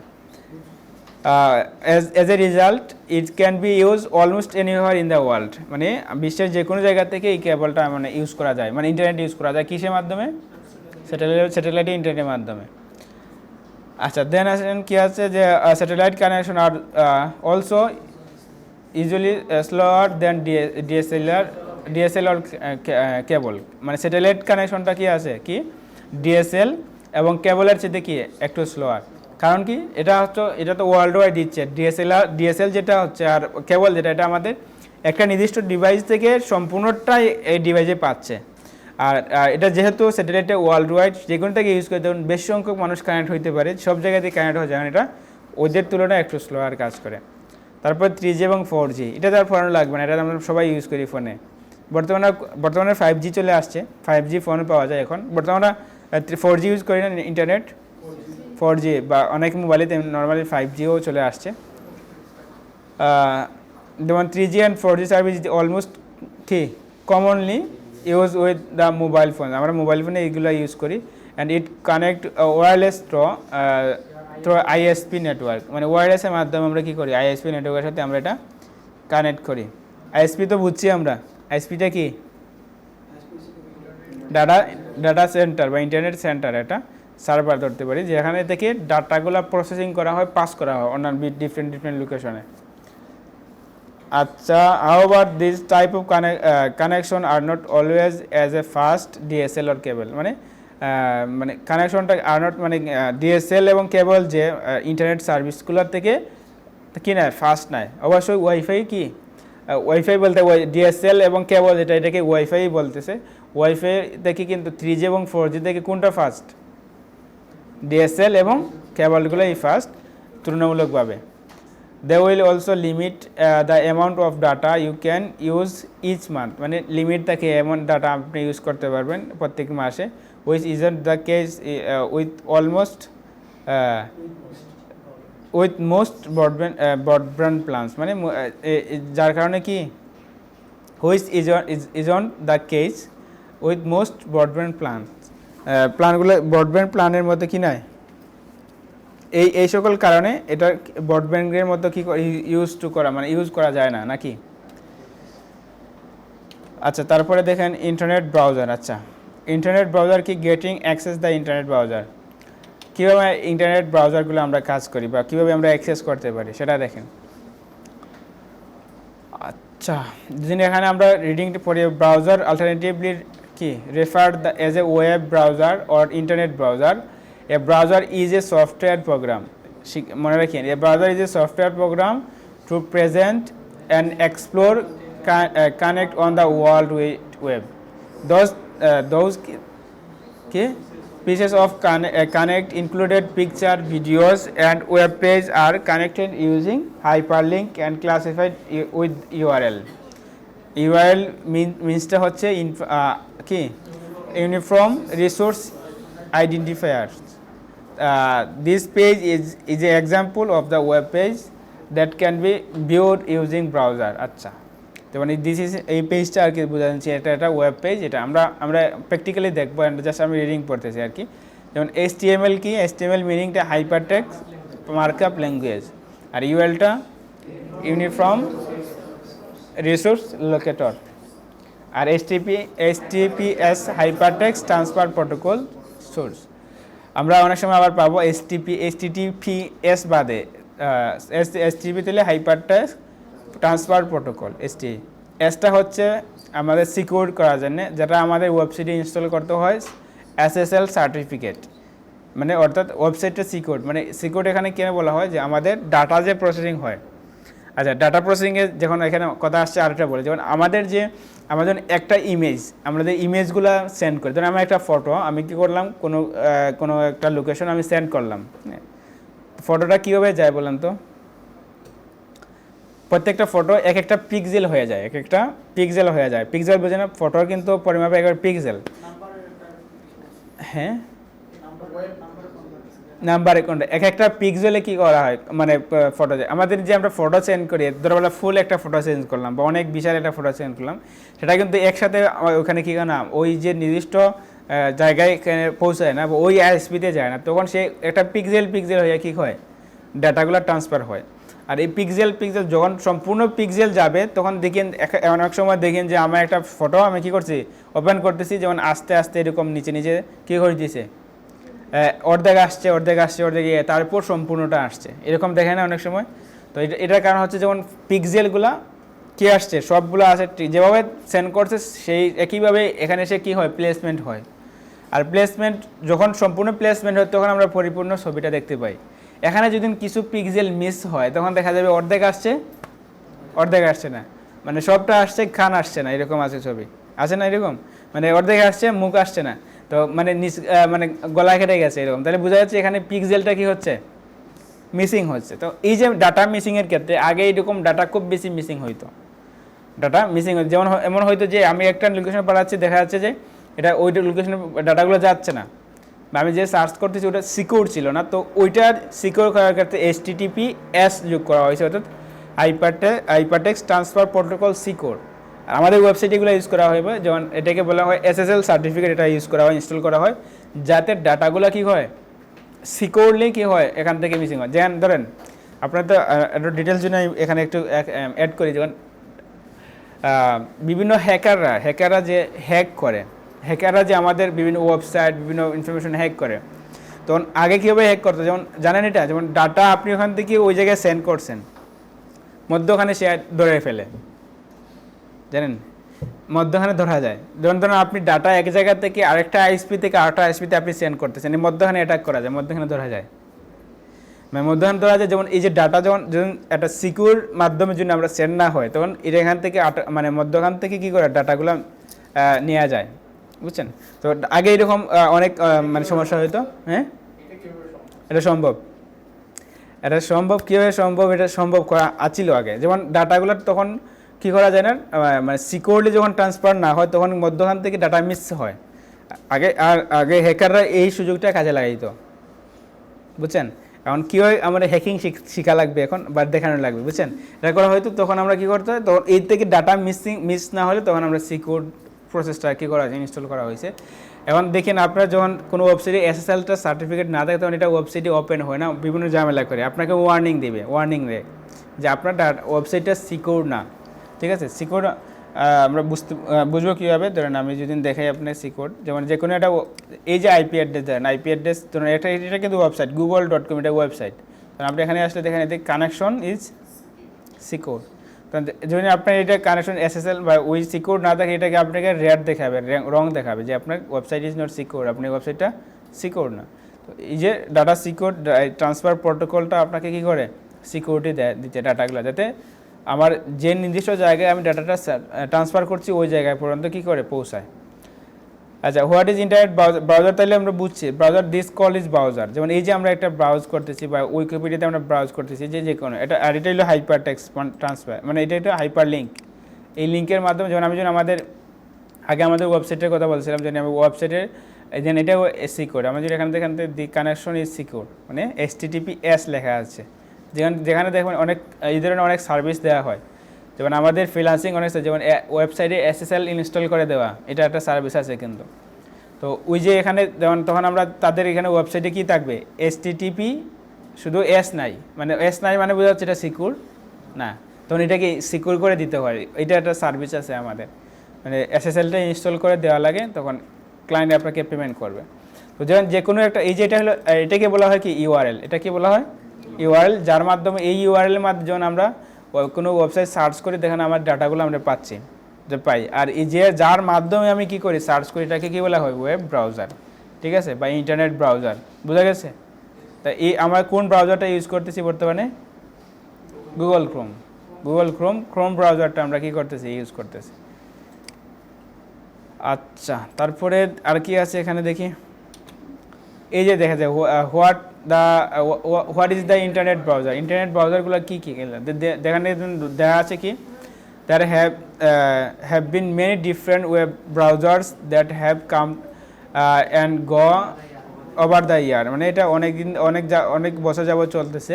the first name world wide web, the later changed to কি নেক্সাস, মানে প্রথমে যে আমরা ব্রাউজারটা ফার্স্ট যে ব্রাউজারটা তখন ওয়ার্ল্ড উইড ওয়েব এই নামে ছিল ব্রাউজারটা, দেন কী ছিল নেক্সাস নামে আসছিল নেক্সাস, তারপরে কে ওয়াজ ইনভাইটেড টাইমস ব্যানার্স-লি ইন 1999, মানে 1990 সালে নেক্সাস নামে এই ব্রাউজারটা কী করে কী নাম টিম বার্নার্স-লি, আচ্ছা টিম বার্নার্স সেই এটাকে কী করে ইনভাইটেড করে মানে উদ্বোধন করে। তারপর then list of the current internet browser, বর্তমানে আমাদের যে ব্রাউজারগুলো আমরা পাই গুগল ক্রোম, মাইক্রোসফট এজ, তারপর Microsoft Internet Explorer, Mozilla Firefox, Opera, Apple Safari, তারপরে অ্যামাজন সিল্ক। সাফারি চিনেন? সাফারি কিসে ইউজ করা হয়? অ্যান্ড্রয়েডে না iOS-এ, ঠিক আছে। সাফারি ব্রাউজারগুলো ইউজ করা হয়, অ্যামাজন লিঙ্ক উভয়টাতে ইউজ করা যায়, অসুবিধা হয় না। তো এই হলো আমাদের ব্রাউজার। কার কোন কোয়েকশন আছে ব্রাউজার সম্পর্কে? এতটুকুই মনে হয় শেষ আজকের টপিকগুলো। আজকের টপিকগুলো মানে এখান থেকে এই টপিকটা এখানেই শেষ। এখানে কোনো কোয়েকশন আছে কি না? তাহলে আমি যদি আমাদের নামাজের সময় হয়ে গেছে, এখানে জন্য আমি আর একটু ওভারভিউ দিই প্রথম দিক থেকে, 2 মিনিট ওভারভিউ। যেটা প্রথমে আমরা পাইলাম হোয়াট ইজ ইন্টারনেট। ইন্টারনেট হচ্ছে একটা গ্লোবাল নেটওয়ার্ক, যার মাধ্যমে আমাদের বিশ্বের বিভিন্ন প্রান্তে মানুষের সাথে এবং কম্পিউটারের সাথে কী করতে পারি কানেক্ট করতে পারি, কার মাধ্যমে? ইন্টারনেটের থ্রুতে, তাই না? তারপরে আমরা পাইলাম কি ইন্টারনেট, এটা পাইলাম তাহলে how does internet work, internet কীভাবে কাজ করে। ইন্টারনেট ফার্স্ট অফ অল একজন সেন্টার থেকে আইএসপিতে যায়, আইএসপি থেকে ওই লোকেশনে রিলেটেড আইএসপিতে কী করে সার্চ করে, তারপর ওই নির্দিষ্ট যে লোকেশনে আমি সেন্ড করছি ওই আইএসপি সার্চ করে তার আইপিতে ওই লোকেশনে কী করে সেন্ড করে দেয়। নর্মাল এক্সপ্লেনেশন যেটা আছে, এটার বিহাইন্ড দ্য সিন অনেক বড়, অনেক জটিল, বুঝছেন? ওই স্পেসিফিক বিষয় নিয়ে আপনার এক বছর পড়া লাগে, বুঝছেন? ওই স্পেসিফিক বিষয় নিয়ে যেমন সেকেন্ড ইয়ার থেকে আইএসপি বা নেটওয়ার্কিং নিয়ে কী করা লাগে, একটা মানে এক ইয়ারই আছে নেটওয়ার্কিং, বুঝে নেই? মানে 4 বছরের ডিপ্লোমা তো এক ইয়ার মানে সেকেন্ড ইয়ার বা থার্ড ইয়ারে এরকম এই সাবজেক্টটা পাওয়া যায়।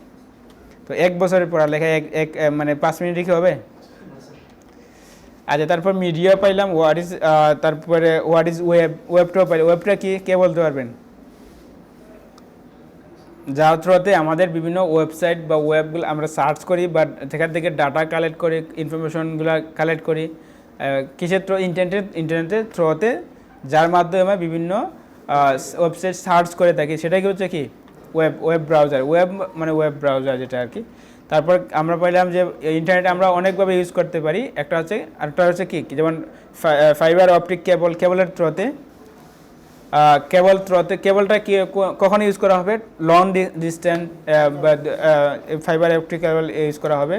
যেমন লেনটা কী হয় বিভিন্ন ডিভাইসের সাথে কানেক্ট করার ক্ষেত্রে ডিভাইস এবং মানে শর্ট ডিস্টেন্সের ক্ষেত্রে আমাদের ল্যান কেবলটা ইউজ করি। আমার জীবনে যেমন কম্পিউটার ল্যাপটপের সাথে কানেক্ট করতে ল্যান পোর্টটা লাগবে না, আমরা ফাইবার অপটিক কেবল লাগবো ল্যান কেবলটা ইউজ করব। তারপরে ওয়াইফাই হচ্ছে ওয়্যারলেস নেটওয়ার্ক, যার মাধ্যমে মানে রেডিও ওয়েবের মাধ্যমে কি করে নেটওয়ার্কগুলো সাপ্লাই করে পেয়ে থাকি আমরা। আর এটাও কিন্তু স্লো না, এটা আমরা নির্দিষ্ট ডিস্টেন্স মানে একটা নির্দিষ্ট মানে এরিয়া ভিত্তিকে খুব ভালো কাজ করে এবং ফাস্টেস্ট থাকে, হাই স্পিড থাকে ইন্টারনেট, যেটা ওয়্যারলেসের মাধ্যমে। তারপরে আমরা যে একটা জিনিস পাইলাম আইপিটা কি ইন্টারনেট প্রোটোকল, এটা যেটা অ্যাড্রেস করে, যেমন আইপি এক একটা কম্পিউটারের নির্দিষ্ট ওই কম্পিউটারের অ্যাড্রেসটা আইডেন্টিফাই করে এটা মানে, এবং একটা কম্পিউটার থেকে অন্যটা কানেক্টে নেটওয়ার্ক হোক বা মানে কম্পিউটারের কানেকশনটা বিল্ড আপ করে কিসের মাধ্যমে, আইপি অ্যাড্রেসের মাধ্যমে। আইপি কয় ধরনের বর্তমানে চলমান আছে, IP4, IP6। IP4 ডাটাগুলো মানে নাম্বারগুলো কীভাবে থাকে, শুধুই নাম্বার। আর IP6 ভার্সন 6 কী থাকে নাম্বার ওর অ্যালফাবেটগুলো থাকে। এটা দেখেন আমরা চিনতে হবে এটা IP6 না IP4টা আমি ইউজ করতেছি। যেমন আমাদের এখানে মনে হয় IP4গুলো ইউজ করা হচ্ছে, IP4 ভার্সন 4টা আজকে দেখা যায় ক্লাস এসে। তারপরে বিভিন্ন সার্ভিস, ইন্টারনেট সার্ভিসটা পাইলাম, ডায়াল প্যাড, DSL কেবল। এখান থেকে সবচেয়ে বেশি ফাস্ট কিসে, ফাইবার কেবল এবং DSLটা কি আছে, DSL তুলনায় কেবলটা কি কেবল ফাস্ট কেন, ডিরেক্টলি শেয়ার। নামাজের সময় নামাজ চলে গেছে, চলেন আমরা নামাজ পড়ি, ভিডিওতে রেকর্ড থাকবে। এখন আসেন যে বিষয়টা আমাদের তো ব্রাউজার এবং বেসিক ইন্টারনেট ওদিকে কথা হলে আমি বলবো। এখানে বেসিক ইন্টারনেট এবং কী ছিল আমাদের বেসিক কম্পিউটার সম্পর্কে জানছিলাম, মানে বেসিক কম্পিউটার সম্পর্কে বলতে কম্পিউটার কীভাবে কাজ করে, কম্পিউটার কী, এই বিষয়গুলো জানছিলাম। এখন চলেন আমরা প্র্যাকটিক্যালি আজকে কিছু কাজগুলো দেখব। প্র্যাকটিক্যালি যে জিনিসগুলো দেখতে যাবে, যেমন আমাদের সবার এখানে তো এভাবে যারা নতুন কিনবেন তাদের অনেকগুলো বিষয় সেটিং করতে হয়, সেট আপ করতে হয়। একটা কম্পিউটার কীভাবে আপনি কাজ শুরু করবেন, সেট আপ করবেন কি, এবং প্রত্যেকটার নাম কী নাম বলে, এই নামগুলো আমরা একটু জানি। মানে একটু মানে আভ্যন্তরীণ সেটিংগুলো, মানে প্র্যাকটিক্যাল সেটিংগুলো আমরা কীভাবে করতে পারি, বা একটা কম্পিউটার শুরু করে কীভাবে আমরা শুরু। কম্পিউটারে যে আমরা প্রথমে যে স্ক্রিনটা আমরা দেখতে পারতেছি এটাকে কী বলে, এটাকে ভিউ পোর্ট বা অনেকে ডিসপ্লে বলে। ভিউ পোর্ট বলতে এখানে আমরা ভিউ পোর্ট দেখতে পাই, মানে এটা ডিসপ্লে বা ভিউ পোর্ট, ঠিক আছে। প্রথম যেমন এই যে অংশগুলো এগুলো, এই যে এগুলো আমরা কি ভিউ পোর্ট বা কম্পিউটার ডিসপ্লে, বা আমরা যখন মনিটর বলি, মনিটর তো সম্পূর্ণ মনিটর হলো ব্যাক সাইডেও মনিটর, নিচটাও সম্পূর্ণ মিলিয়ে তো মনিটর। তাহলে ডিসপ্লেটা আর চাইলে ভিউ পোর্ট আমরা বলতে পারি এটাকে, ঠিক আছে। আর কম্পিউটারে দেখেন এই যে নিচের এগুলোকে বলা বিভিন্ন, যেমন তার আইকন বা ফাইল এবং ফোল্ডার বা বিভিন্ন শর্টকাট, যেমন দিস পিসি বিহাইন্ড দ্য, আর এখানে শর্টকাট, যেমন দিস পিসিতে ক্লিক করলে যেমন দিস পিসি অপশনটা আমরা আসছে, এগুলোকে শর্টকাট বা এগুলোকে আমরা বিভিন্ন ফাইল বা ফোল্ডার সফটওয়্যার এগুলো আমি বলতে পারি। আর কম্পিউটারের এই যে নিচের অংশগুলোকে বলা, এই অংশের নাম কী, যেমন এগুলোর নাম কেন বলতেছি, এগুলো মুখস্থ করার দরকার না যে আমাকে হাফেজের মতো মুখস্থ করতে হবে এমন কিছু না, কিন্তু আমাকে জানা থাকা দরকার, এবং করতে করতে দেখো একটা টাইমে মুখস্থ হয়ে গেছে, বুঝছেন। যেমন এই যে অংশটুকু অনেক সময় ধরে আপনি কোনো একটা সাপোর্টের জন্য দরকার আছে, সব সাপোর্ট বলতেছেন, তাই আমি বললাম অ্যাকশন এবং নোটিফিকেশন সেন্টারে যান।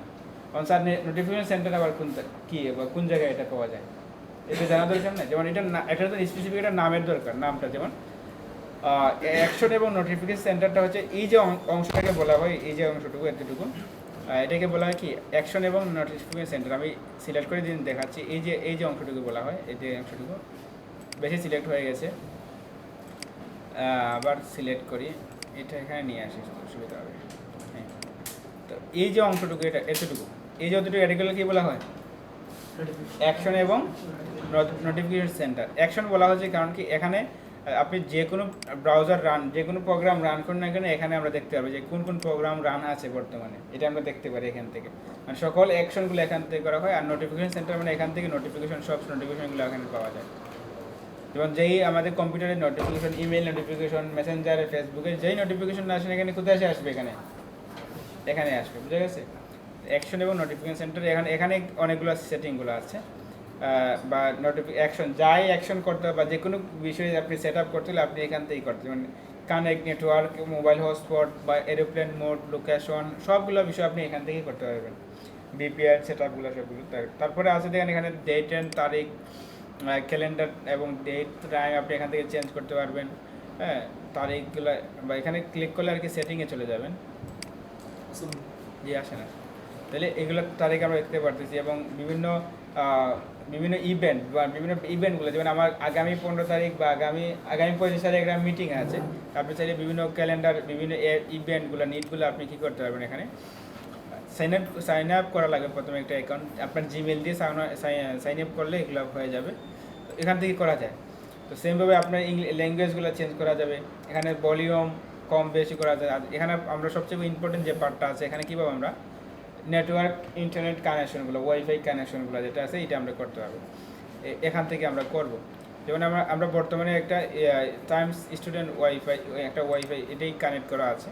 তো এই ওয়াইফাই কানেক্ট করার দেখেন এখানে আমাদের পাবলিক বা আমাদের যে আইপি অ্যাড্রেসগুলো এই যে আইপি কানেক্ট করা যায়। এই যে আমাদের এই আইপিগুলো কোন আইপি বলেন তো?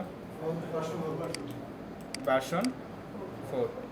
এটা কিন্তু আরও অনেকভাবে আমরা চেঞ্জ করতে পারি, যেখানে এখানে যেমন চেঞ্জ অ্যাডাপ্টার অপশন, ইন্টারনেট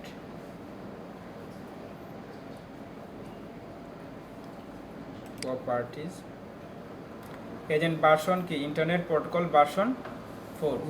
এখানে আইপি অ্যাড্রেসগুলো আমরা এখানে সেট করতে পারি। সেটিংগুলো এখন কমপ্লিকেটেড লাগবে, এটা আমি দেখাচ্ছি না এখন। তো তারপরে এটার নাম কি বললাম তাহলে? অ্যাকশন এবং নোটিফিকেশন সেন্টার। এই এগুলোকে কি বলা হয়? ডিসপ্লে বা ভিউ পোর্টগুলো আমরা করতে পারি। তারপর দিন এই যে কালো রঙের একটা অপশন আমরা দেখতে পাচ্ছি, এগুলো পরে বিষয়। এই যে কালার এগুলোকে কি বলা হয়? টাস্ক বার। এটাকে বলা হয় টাস্ক বার। টাস্ক বারগুলো আমরা অনেকভাবে এখান থেকে সেটিং করতাম। আমরা যদি টাস্ক বারের রাইট বাটনে ক্লিক করে দেখেন অনেকগুলো সেটিং আমরা দেখতে পাচ্ছি এখানে। টাস্ক বার সেটিং করতে পারবো। টাস্ক বার যেমন এখানে কি আছে অটোমেটিকলি হাইড, মানে এটা দেখেন অটোমেটিকলি হাইড হয়ে গেছে, যখন আমরা হবার করবো এখানে তখন আসবে, এটা আমরা এখান থেকে সেটিং করতে পারি। ট্যাব হাইড ট্যাব মুড করতে পারি, বা বাটন থাকবে কিনা, টাস্ক বার বাটন কোন দিকে থাকবে, লেফটে নিয়ে আসি, এই যে লেফটে চলে আসে। আপনি যদি আপে থাকতে টপে নিয়ে আসেন, আগে ছিল এখানে এই যে বারগুলো কোথায় আসছে, এখন টপে আসছে। এই যে নোটিফিকেশন সেন্টার এখন কোথায় করে, তো এখান থেকে এইগুলো থেকে এটা আমরা করতে পারবো। আমরা যেহেতু বেশি ইউজ টু বটমে থেকে আমরা ইউজ টু বেশি সবসময় বটমে থেকে এই জন্য ইউজ টু বলি। তো এই ধরনের সেটিংগুলো আমরা টাস্ক বারগুলো এখানে পাবো, এটাকে বলা হয় টাস্ক বার। ঠিক আছে। আর এই যে মেনুগুলো দেখতে পাই এগুলো বলা হয় স্টার মেনু, এগুলো বলা হয় স্টার মেনু, যেগুলো আমরা টাস্ক স্টার মেনু না, এদিকে আমরা কি স্টার মেনু মনে হয় এটাকে বলে। ধরেন আমি এই দিস পিসিকে তখন আমরা কী করবো, আনপিন স্টার। আচ্ছা, স্টার মেনু স্টার হচ্ছে এখানে, আর এখানে টাস্ক বার মেনু, মানে টাস্ক বার শর্টকাটে রাখার জন্য, যেমন আমার ইজিলি অ্যাক্সেস করতে পারতেছি, ইজিলি যেমন আমাদের গুগল ক্রোম, যাতে আমরা ইজিলি সকল বিষয় অ্যাক্সেস করতে পারি, এই জন্য এগুলো এখানে রাখা হয়। এগুলো কীভাবে এখানে রাখা হয়, যেমন এই যে আমাদের স্টার বাটন, এই যে বাটনটাকে বলা হয়, এটা কী বলা হয়? স্টার বাটন বা উইন্ডোজ বাটন। অনেকে বলে উইন্ডোজ বাটন, আর এখানে স্টার বাটন, যেখানে হবার করলে লেখা আছে নামগুলো স্টার বাটন। স্টার বাটনে এসে আমাদেরকে অন অফ সেটিং এভরিথিং তো এখানে করা যায়। ধরেন এখানে কোন সফটওয়্যার একটা আমি এটাকে প্রথমে আনপিন করি, এটা আনপিন টাস্ক বার, মানে আনপিন টাস্ক বার আনপিন করে ফেললাম। মানে এই যে টাস্ক বারে আমাদের সফটওয়্যারগুলো শর্টকাটে রাখতে পারি, যার কারণে আমরা সহজে ইউজ করতে পারি। যেমন ধরেন এই যে ফার্স্টনটা আমি এখানে সার্চ করে নিয়ে আসতে পারবো। এই যে সার্চ অপশন আছে, আমি কী করলাম ফার্স্টন লিখলে সার্চ দিলাম ফার্স্টন, তো ফার্স্টন স্ক্রিন ক্যাপচার এটা আছে। এখান থেকে আমি কী করে দেন পিন টু স্টার বার হইলে এই যে মানে স্টার বার বলে এটাকে বলা হয় স্টার বার, এই যে পিন করা আছে, ঠিক আছে।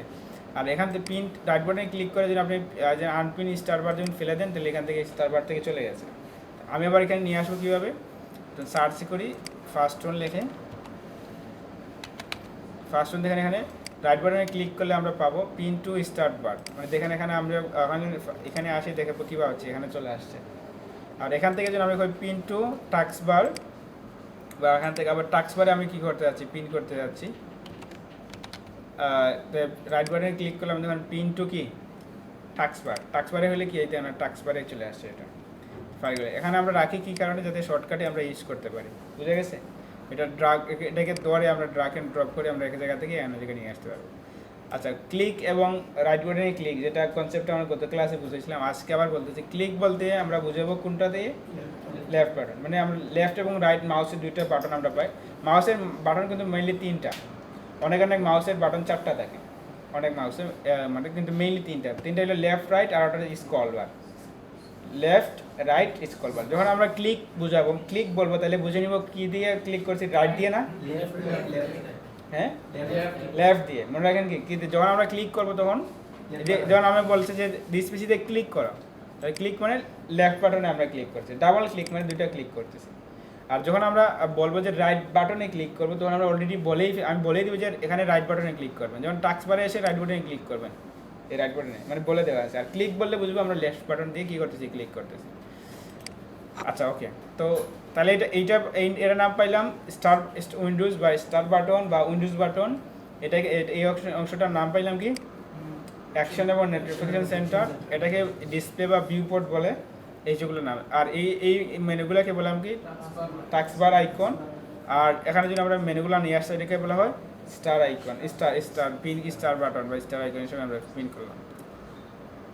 এইগুলো বিষয়গুলো। এখন যদি দেখেন অনেক সময় আরেকটা বিষয় এখানে দেখেন, এই যে ফাইলগুলো আপনারা শুরুর থেকে দেখবেন যে রিসাইকেল বিন এবং দিস পিসি, এগুলো আপনার মানে ডেস্কটপে নাই। প্রথমে যখন আপনি উইন্ডোজ দিবেন বা নতুন নিয়ে আসবেন, এগুলো কী করে না থাকে না, তখন এগুলোকে নিয়ে আসতে হয়। তখন এগুলো আমরা কীভাবে নিয়ে আসতে পারি, তখন এখানে আচ্ছা আরেকটা বিষয় দেখেন, আমরা যখন আমি কিন্তু এটা হয়তো আমাদের একটু যে ছিল আগের ক্লাসে, আগামী ক্লাসের কিছু টপিক আমি এখন কভার করে ফেলবো, যেহেতু আমাদের হাতে কি আছে, কিছু সময় আছে, ঠিক আছে। সো এখন দেখেন রাইট বাটন, আমরা যখন কোনো কম্পিউটার অন করি, কে কিছু না জানুক আর না জানুক, দেখেন আমরা রিফ্রেশ করি না, অন করে কি রিফ্রেশ বলেন, এটা কাজ কি, কেন রিফ্রেশ করা হয়? না, ফ্রেশনেসের জন্য না। যেমন এটা রিফ্রেশ অন করার পরে রিফ্রেশ দেওয়া হয় কম্পিউটারকে বোঝানো যে ইউজার চলে আসছে, আপনি তাড়াতাড়ি ঘুম থেকে জেগে উঠো, যে আর কি। মানে এটাকে বলানো হয় যে প্রোগ্রামকে এরকম নোটিফিকেশন দেওয়া যে ইউজার চলে আসছে, তাড়াতাড়ি কী করার জন্য, রান হওয়ার জন্য। এইটাকে এই জন্য আমরা রিফ্রেশ দেওয়া। রিফ্রেশ বলতে কোনো ক্লিন আপ বা কোনো কিছুই হয় না, মানে এটাকে আর কি নক করা প্রোগ্রামকে, মানে ফাস্ট কাজ করার ক্ষেত্রে, মানে তাকে উইক আপ জেগে করার জন্য রিফ্রেশ দেওয়া হয়। দেখো আমরা এই সেমভাবে ডিসপ্লে বা বি পোর্টে এসে রাইট বাটনে ক্লিক করবো, দেওয়ার পর দেখেন পার্সোনালাইজ আছে, পার্সোনালাইজ বা ডিসপ্লে পার্সোনাল দুটো অপশন আছে, বা এখানে প্রত্যেকটা আরও একটা ভিউ, যেখানে ভিউতে জন্য আসি, আমাদের এই আইকনগুলো লার্জ না মিডিয়াম, লার্জে ক্লিক করলে অনেক বড় বড় হয়ে যাবে। যদি আমরা ভিউতে আসে স্মল দিয়ে অনেক ছোটো হয়ে যাবে, এরকম এই আইকনগুলো মানে এই ভিউ পোর্টের এগুলো চেঞ্জ হবে এখান থেকে। দেখুন আবার যদি আপনি শর্ট বাই দেখেন আছে, শর্ট বাই যেমন সাইজ অনুযায়ী আসবে, দেখেন সবচেয়ে বড় সাইজ যেগুলো এগুলো সামনে আসছে। বা আবার দেখেন ভিউ শর্ট বাইতে দেখেন আপনি যখন বলেন যে কী আসছে, নেম অনুযায়ী আসবে, তাহলে নেম অনুযায়ী দিলে দেখেন নেম অনুযায়ী আমাদের কী আসছে, এরকম ভাবে সুন্দর হয়ে আসছে। মানে নেম অনুযায়ী কী করবে, আমাকে একটা অ্যালাইনমেন্টগুলো দেখাবে আমাকে। তারপরে আবার কি আছে, আইটেম টাইপ বা ডেট মডিফাই, ওই অনুযায়ী আমাকে এইরকম শো করবে। সো আমরা নেম অনুযায়ী তাকে সুন্দর ভালো লাগে, মানে এইরকম নেম অনুযায়ী কী করা হচ্ছে, সুন্দরভাবে অ্যালাইনমেন্টগুলো হয়ে গেছে, ভালোই লাগতেছে। আবার চাইলে আমরা কী করতে পারবো, ধরে এগুলোকে অ্যালাইনমেন্ট করতে পারবো, ধরে একটা ধরে আমি কী করবো, এখানে অ্যালাইনমেন্ট করতে পারবো, কোনো সমস্যা নেই। বুঝা গেছে? এগুলো ডেস্কটপ আইকনের ক্ষেত্রে, মানে এই আইকনগুলো বা ফাইলের ক্ষেত্রে এরকম আমরা করতে পারি। এখন আসে যেন আমরা পার্সোনালাইজ সেটিং, ডিসপ্লে সেটিং আসি, প্রথমে ডিসপ্লে সেটিংটা দেখে ফেলি। তো এখানে ডিসপ্লে সেটিংয়ে দেখেন কী আছে, এটা আমাদের অনেকটা ইম্পর্টেন্ট, কারণ আমরা যেহেতু আমাদের ওয়েবসাইট নিয়ে কাজ করি, আমাদের একটা উইথ মেনটেন করে কী করতে হবে, কাজ করতে হবে। মানে উইথ মেনটেন না হলে দেখা যাবে আমার ডিভাইসে দেখাচ্ছে খুব চমৎকার, অন্য ডিভাইসে বড় হয়ে গেছে, মানে ডিজাইন ফেটে গেছে, এরকম দেখাবে। তো আমি যে উইথ মেনটেন করে আমাকে কী করতে হবে, কাজ করতে হবে। তো ফার্স্ট অফ অল আমাদের যখন এই এটা 18-19 ইঞ্চি, মানে এটা কত ইঞ্চি, 22 ইঞ্চি, এটা 22 ইঞ্চি। এই যে মনিটরটা কত ইঞ্চি, 22 ইঞ্চি। বা অনেকের ল্যাপটপ থাকলে অনেক ছোটো ল্যাপটপ থাকবে, বা তার ইঞ্চিগুলো মানে 15 ইঞ্চি বা 14 ইঞ্চি এরকম থাকে, বা 16 ইঞ্চি হাইয়েস্ট ল্যাপটপের ক্ষেত্রে। এর চেয়ে বেশি থাকে না। আর যদি ডেস্কটপ হয় তাহলে তো 22 ইঞ্চি বা এর চেয়ে বেশি থাকবে। এই ক্ষেত্রে আপনাকে কী করবেন, মানে ডিসপ্লে কন্ডিশনগুলো কীভাবে সাজাবেন। দেন কী আছে, যেমন এখানে এখানে কত দেওয়া, 125% দেওয়া। এই জন্য আমি 100% দিয়ে এখন সবগুলো ছোটো দেখাচ্ছে, মানে এখানে আমার আইকনগুলো সবগুলো ছোটো দেখাচ্ছে না, এই জন্য আমি এখানে কী দিব, 125% এখানে একদম এক্স্যাক্টলি ভালো দেখাচ্ছে। আর এটা ফ্যাক্টর না, এটা কোনো ফ্যাক্টর না, এখানে পার্সেন্ট দিলে আর কি একটু বড় দেখাবে, ছোটো দেখাবে, এটাই মেইন ফ্যাক্টরটা হচ্ছে আমাদের ডিসপ্লে রেজুলেশনটা মেইন ফ্যাক্টর। এখানে আমাদের ওয়েবসাইটগুলো মানে ওয়েবসাইটে যখন কাজ করবো এই রেজুলেশনটা মেনে করবো। আপনি এই যে রেজুলেশন এটি হলো স্ট্যান্ডার্ড রেজুলেশন 1920/1080, এটা হলো স্ট্যান্ডার্ড রেজুলেশন। এই রেজুলেশনে আমার ডিসপ্লেগুলো থাকবে, বুঝা গেছে? আচ্ছা, তারপরে যেমন অন্যান্য রেজুলেশন আছে আমাদের এখানে রিকমেন্ডেড বলতেছে, এটাতে রিকমেন্ডেডটা দেখলে অনেক ছোটো হয়ে যাবে, ছোটো হয়ে যাচ্ছে। যেমন আপনাদের আমরা যে 1920/1080 এই রেজুলেশনে কী করব, এই রেজুলেশনে আমরা আমাদের ডিসপ্লেগুলো থাকবে।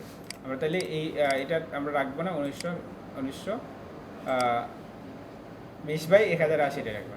আর এটা দেখেন ল্যান্ডস্কেপ পোর্ট্রেট, এটা তো বুঝেন ল্যান্ডস্কেপ কোনটা আর পোর্ট্রেট কোনটা, এটাকে খেয়ে জেনে বুঝেন চিনেন? মানে পেজগুলার পাতায় মানে লম্বা হ্যাঁ, পোর্ট্রেট যেমন আমাদের মোবাইলে আপনি বলে মোবাইল, আমার একদিন ইন্টারভিউতে বলা হয়েছিল, একটা ইন্টারভিউতে গেছিলাম যে বলছেন ল্যান্ডস্কেপ এবং পোর্ট্রেট জিনিসটা কি, এটা মানে জব ইন্টারভিউতে আমাকে এই জিনিসটা জিজ্ঞেস করেছে। এটা লাগাই নেই, জব ইন্টারভিউতে জিজ্ঞেস কি ল্যান্ডস্কেপ এবং পোর্ট্রেট ঠিকই। এখন আপনাকে তো জিজ্ঞাসা দিতে পারি কখনো, জানা লাগবে না? ল্যান্ডস্কেপ হচ্ছে যেমন দেখেন আপনার মোবাইলটা এই যে এটা হচ্ছে ল্যান্ডস্কেপে, মানে আমরা একটু কী বলা এটাকে সিলেটি ভাষায় কী বলে ফাতারি করে রাখা, তাই না? আচ্ছা, এটা হলো ল্যান্ডস্কেপ। আর যখন আমরা ডাকি এটা কী বলে কি লম্বাভাবে যখন এটা কি পোর্ট্রেট, ঠিক আছে? পোর্ট্রেটে আমরা বলি। এখন সেমভাবে যদি আপনার বাসায় গিয়ে যখন পোর্ট্রেট দিয়ে দেন দেখেন সব কিছু উল্টে যাবে। একদিন এরকম আসছে, একদিন সে জানে না হয়তো নতুন স্টুডেন্ট, সে বলছে স্যার আমার সব লেখা উল্টে গেছে, আমার ল্যাপটপ এখন উল্টে চালাইতে হয়। হ্যাঁ, তাহলে এরকম এখানে এসে সেটিং করলে আপনার ঠিক হয়ে যাবে। এখন আমি যদি পোর্ট্রেট দিয়ে দিয়ে উল্টে যাবে, আমাকে একটু আর কি সময় নষ্ট হবে, আর কিছু না। আপনি বাসায় দিয়ে ট্রাই করে দেখিয়েন একটু। আচ্ছা, তারপরে এই যে এখানে সেটিং দেখেন অ্যাডভান্স ডিসপ্লে সেটিং এখানে আপনি পাবেন। অ্যাডভান্স এখানে সব সেটিংগুলো এখানে চেয়ে গেছে, আর কিছু লাগবে না। মানে ডিসপ্লে সেটিংটা আমরা এই যে সেটিংটা আছে এই সেটিংটা আমরা কী করব, আমাদের ল্যাপটপে সেম জিনিসটা রাখবো। 3D মোড দরকার নেই, 3D মোডের কোনো প্রয়োজন নেই এখন। আচ্ছা, এখানে আমি পরবর্তী আসছে, আগামী ক্লাসে এই জিনিসগুলো আমরা বুঝাবো, প্রত্যেকটা জিনিসে কী কী সেটিংগুলো আছে।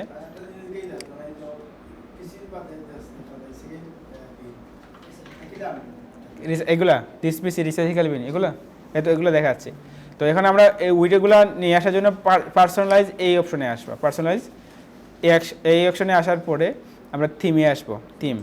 থিমে আসার পরে দেখেন ডেস্কটপ আইকন, এই যে ডেস্কটপ আইকন, এখান থেকে এগুলো আমরা এখানে ক্লিক করবো। ধরুন এই যে ডেস্কটপ আইকনগুলো আমার কম্পিউটার এগুলো টিকমার আনচেক থাকবে। আনচেক করে যদি আমি এখন অ্যাপ্লাই করে ওকে দিয়ে দিই, দেখা যায় আমার এখান থেকে চলে গেছে সব কিছু। যে ডিসপিসি রিসাইকেল বিন নাই এখানে। আর এই ফোল্ডারগুলো আমি এখানে রাখছি মানে সি ড্রাইভে সেভ করার কারণে এখানে দেখাচ্ছে, মানে সি ড্রাইভে অর্থাৎ লোকাল ডিস্কে আমার কী করার সেভ করার কারণে আমাকে ডেস্কটপে আর কি এখানে দেখাচ্ছে। তো আমি যদি অন্য ডিস্কে রাখতাম তাহলে এখানে দেখাইতো না, বা এখানে আমরা মুভ করে এনে রাখা যায়। তো আপনার পিছিয়ে তো এরকম এইভাবে থাকবে না, যেমন এই ফোল্ডারগুলো তো নাই, আপনার পিছিয়ে থাকবে না। সো এটা আবার নিয়ে আসতে হলে কী করবো, যে সেমভাবে আমি আবার দেখাচ্ছি কীভাবে। কোথায় যাব, রাইট বাটনে ক্লিক করব, পার্সোনালাইজে যাব, তারপর থিমে আসার পরে ডেস্কটপ আইকন সেটিং, তারপর এখান থেকে যে computer recycle bin control panel চাইলে ইউজার ফাইল এগুলো নিয়ে আসতে পারবেন, বা নেটওয়ার্ক এগুলো জন্য আপনি সবটা টিকমার দিয়ে অ্যাপ্লাই করেন, দেন ওকে। দেখেন এখানে সবগুলোই চলে আসছে। এখানে কোথায় আসছে, যেমন কন্ট্রোল প্যানেলটা আসছে, ডিসপিসিটা আসছে, আর কি আছে রিসাইকেল বিনটা আসছে, আর কি নেটওয়ার্কটা আসছে, আর কি ইউজারটা আসছে। ইউজার টাইমস এইট, এই যে ইউজার যে ইউজারটা আর কি মানে ক্রিয়েট করা এটাই আসছে, এই যে বুঝছেন। তো আমরা এটাকে একটু ভিউতে শর্ট বাই আসে কি নেমে দিয়ে দিই, নেম অনুসারে দেখেন আমার ঠিকঠাক মতো হয়ে চলে আসছে, ঠিক আছে। নেটওয়ার্কগুলো এইভাবে চলে আসছে। তাহলে এটা আমি চাইলে ডিসপিসি আমি এখানে নিচে নিয়ে আসতে পারি, উপরে নিয়ে আসতে পারি, এরকম, বুঝছেন? ওকে, তাহলে এই ছিল আমাদের মানে ডেস্কটপ আইকনগুলো নিয়ে আসা। বা এখন রিসাইকেল বিনের কাজ কি, এটা একটু দেখাই ফেল। রিসাইকেল বিনের কাজ কি জানেন? হ্যাঁ, যাতে এখান থেকে ফিরে নিয়ে আসে, এর জন্য এগুলাকে আমরা প্রতিদিন ডিলিট দেবো, বা এখানে কোনো কিছু ডাটাগুলো রাখবো। আচ্ছা, এখানে আর একটা বিষয় দেখার ক্ষেত্রে জন্য আমরা দেখি, মানে ডিসপিসিতে ঢুকি। আচ্ছা, আর একটা এখানে আমাদের সময় তো এই এই ছিল ডিসপ্লে সেটিং। এই সেটিংগুলো আমরা আগামী ক্লাসে দেখব। Taskbar setting, star setting, font setting, theme setting, এগুলো আমরা আগামী ক্লাসে দেখব। এখন ওইদিকে যাচ্ছি না, ওইদিকে শুরু করলে আর কি আজকে আর খাবার দেওয়া যাবে না, এই জন্য শুরু করতেছি না। আচ্ছা চলুন আমরা ডিসপিসিতে ঢুকি। ডিসপিসিতে ঢোকার পরে দেখেন আমাদের অনেকগুলো ডিস্ক থাকবে। আপনাদের এইচডিডি এবং এসএসডির কি স্টোরেজ অনুযায়ী ডিপেন্ড করে এগুলো থাকবে। আচ্ছা না, এগুলো থাক, এই জিনিসগুলো এখন আমি আগামী ক্লাস থেকে রেখে দিই। আজকে যে জিনিসটা ইম্পর্টেন্ট একটা জিনিস দেখে ফেলি, যে একটা ল্যাপটপ, আপনাদের ল্যাপটপ বা ডেস্কটপ কেনার ক্ষেত্রে কোন কোন জিনিসগুলো আপনি দেখবেন, কনফিগারেশন কী কী দেখবেন, সেইগুলোর উপর ডিপেন্ড করে আপনি যেভাবে একটা, যেমন আমি ধরেন আমি এই ল্যাপটপটা আমি কিনতে চাচ্ছি, তখন এই ডেস্কটপটা আমি কিনতে যাচ্ছি, কোন কোন ফ্যাক্টর, কোন কোন জিনিসগুলো দেখা উচিত, এই জিনিসগুলো রাখবেন। এবং নতুন যারা আছেন তারাও রিভিশন হয়ে গেল যে আপনাদের কোন কোন কনফিগারেশন ল্যাপটপ দিয়ে আমাদের এই কাজগুলো করতে পারবো। কনফিগারেশন ল্যাপটপটা যেটা হচ্ছে, আমাদের Core i5 যদি ইন্টেল হয়, ল্যাপটপ কিন্তু এখন দুই ধরনের পাওয়া যায়। এটা কি বলেন তো আপনার? ইন্টেল আর একটা কি, আরটা কি AMD Ryzen। একটা হলো ইন্টেল যেমন Core i3, Core i5, Core i7, 10 generation, 11 generation, 12 generation এগুলো।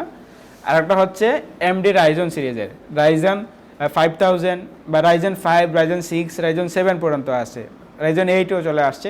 তো এই Ryzen সিরিজ এবং প্রসেসরগুলো Ryzen সিরিজ এবং ইন্টেল সিরিজের। তো আমরা যখন Ryzen সিরিজ কিনেন, তাহলে Ryzen 5 বা Ryzen 6 কিনে নিলেন, ওকে, 8GB র্যাম, আর কি থাকবে একটা 120GB SSD, 8GB RAM, 120GB SSD enough, ঠিক আছে। বা আপনার স্টোরেজের দরকার লাগলে 1TB হার্ড ডিস্ক। এই কনফিগারেশন ল্যাপটপ আপনার অনায়াসে চলবে। আর যদি আপনি ইন্টেল নেন, তাহলে কি Core i5 কত জেনারেশন? 7 জেনারেশন আপ, ঠিক আছে।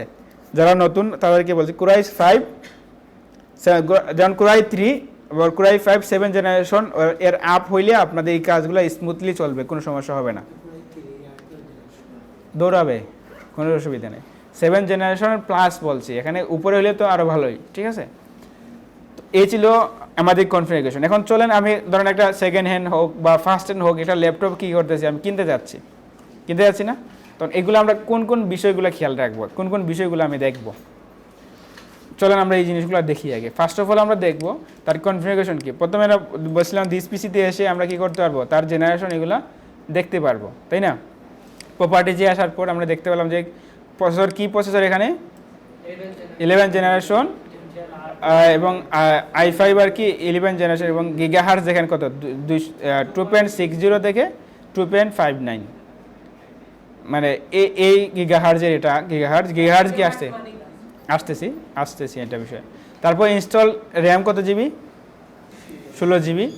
তারপরে সিস্টেম 64 বিটের সিস্টেম, এটা এতটুকু ইনফরমেশন পাইলাম এখানে। প্রথমে আমরা এই ইনফরমেশনটা দেখলাম, দেন আসেন আমরা অন্য একটা ইনফরমেশন দেখি। কি আনলাম, কন্ট্রোল শিফট কি ESC, যেটা উপরে কিবোর্ডে আছে, ESC ক্লিক করে এখান থেকে পাবো, অথবা আমরা এই যে টাস্ক ম্যানেজারে এসে কি টাস্ক ম্যানেজার, টাস্ক বারে রাইট বাটনে ক্লিক করে টাস্ক ম্যানেজার পাবো, এখানে ক্লিক করবো। এখানে ক্লিক করার পর আমরা এখান থেকে এই জিনিসগুলো দেখব। প্রথমে প্রসেসরে না আসে কী করবো, আমরা পারফরমেন্সে আসবো। পারফরমেন্সে এসে দেখবো কী আছে, এটা CPU, অর্থাৎ আমাদের প্রসেসরটা কি দিয়ে তৈরি, কোন ভার্সন আর কি, 11 জেনারেশন Core i5 এর 11 জেনারেশন, গিগাহার্জ কত 2.60।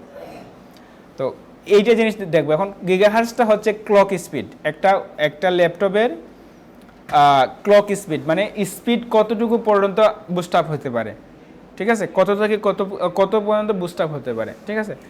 এখন দেখা যাবে অনেক ল্যাপটপের জেনারেশন কম কিন্তু ক্লক স্পিড খুব বেশি। যেমন আমার শুরুতে আমি যখন একটা ল্যাপটপ ইউজ করেছিলাম পেন্থিয়ন সিরিজের, পেন্থিয়ন বুঝেন, মানে কোনো জয় না, জেনারেশনের মধ্যেই পড়ে না, ডুয়েল কারেন্সি, পেন্থিয়ন সিরিজ আর ডুয়েল কারেন্সি সেম একই বলে, হ্যাঁ। পেন্থিয়ন সিরিজে যেমন ওই জেনারেশন আগের যে ল্যাপটপগুলো আসছিল তখন পেন্থিয়ন সিরিজে ইউজ করা হইতো।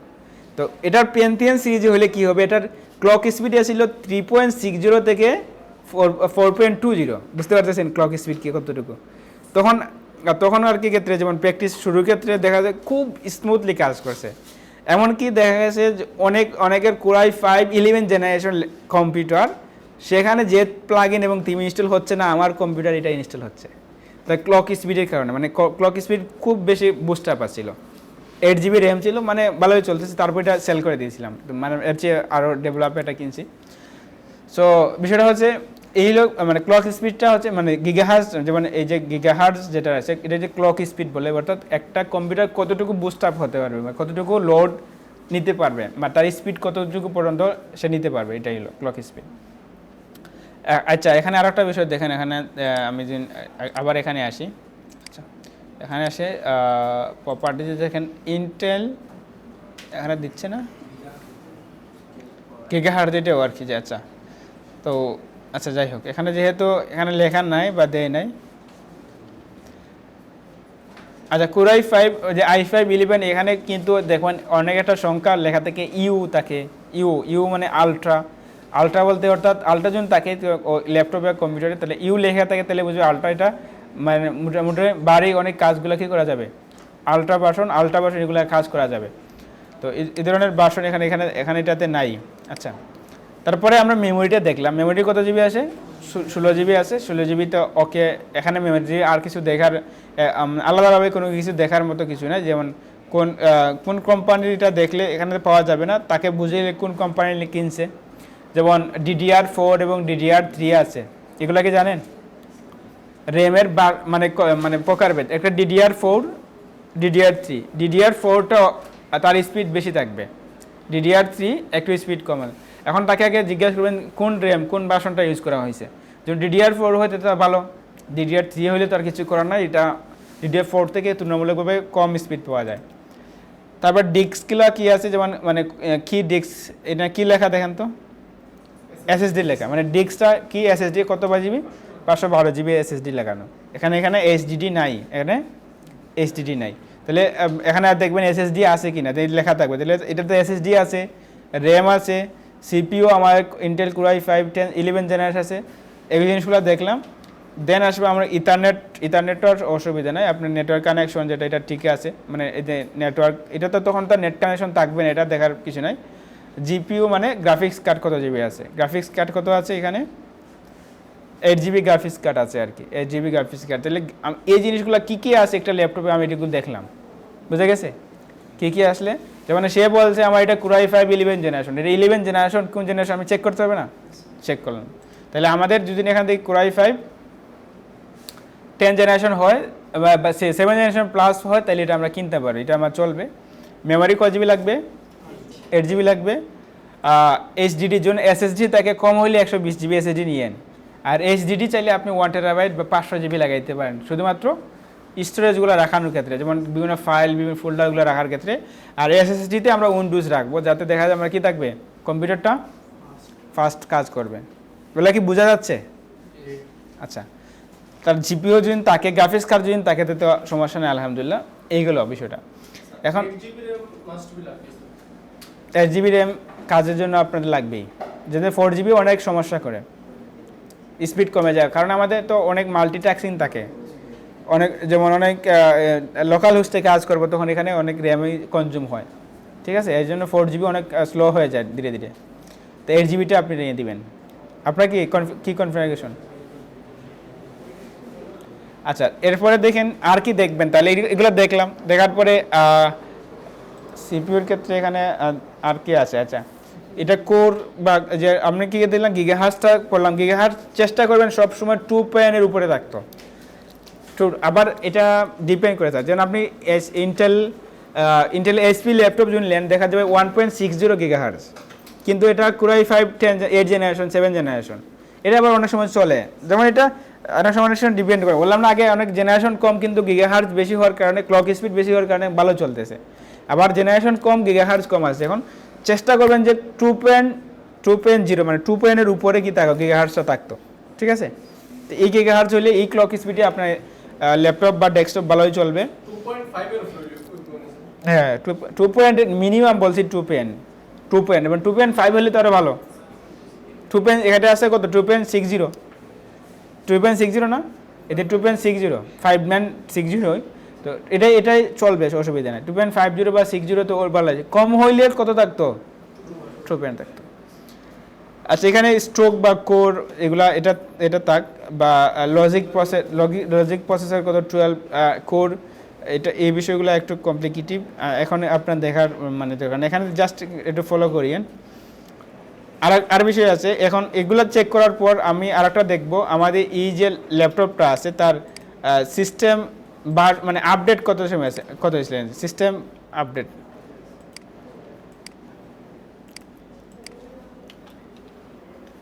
সিস্টেম ইনফরমেশন আপনি কি দিবেন, এখানে যাবেন সিস্টেম ইনফরমেশন, দেখার পরে এখানে আপডেট দেখেন, এখানে পাবেন যে কবে সে আপডেট দিছে এটাকে, মানে প্রসেসরটা, যেমন অনেক সময় প্রসেসরগুলো কি থাকে অনেক ব্যাকডেটেড প্রসেসর, সে এই মানে আপডেট দিছে কবে, মানে এটা ব্যাকডেটেড কিনা না আপডেটেড, আমি যে প্রসেসরটা কিনতেছি এখানে রিপেয়ার কিনা, মানে কবে এটা আপডেট দিছে, এটা এই জিনিসটা আমরা এখানে দেখতে পারবো। বা এটা অনেক সময় আবার হাইড করে দেখা যায়, আপনি খেয়াল করবেন যে এখানে আছে কিনা।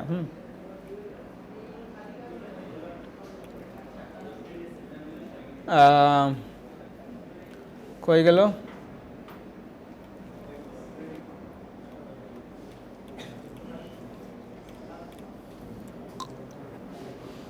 আমাদের মাইক্রোসফট উইন্ডোজ 10 প্রো ইউজ করা হয়েছে, এরকম are not available system name.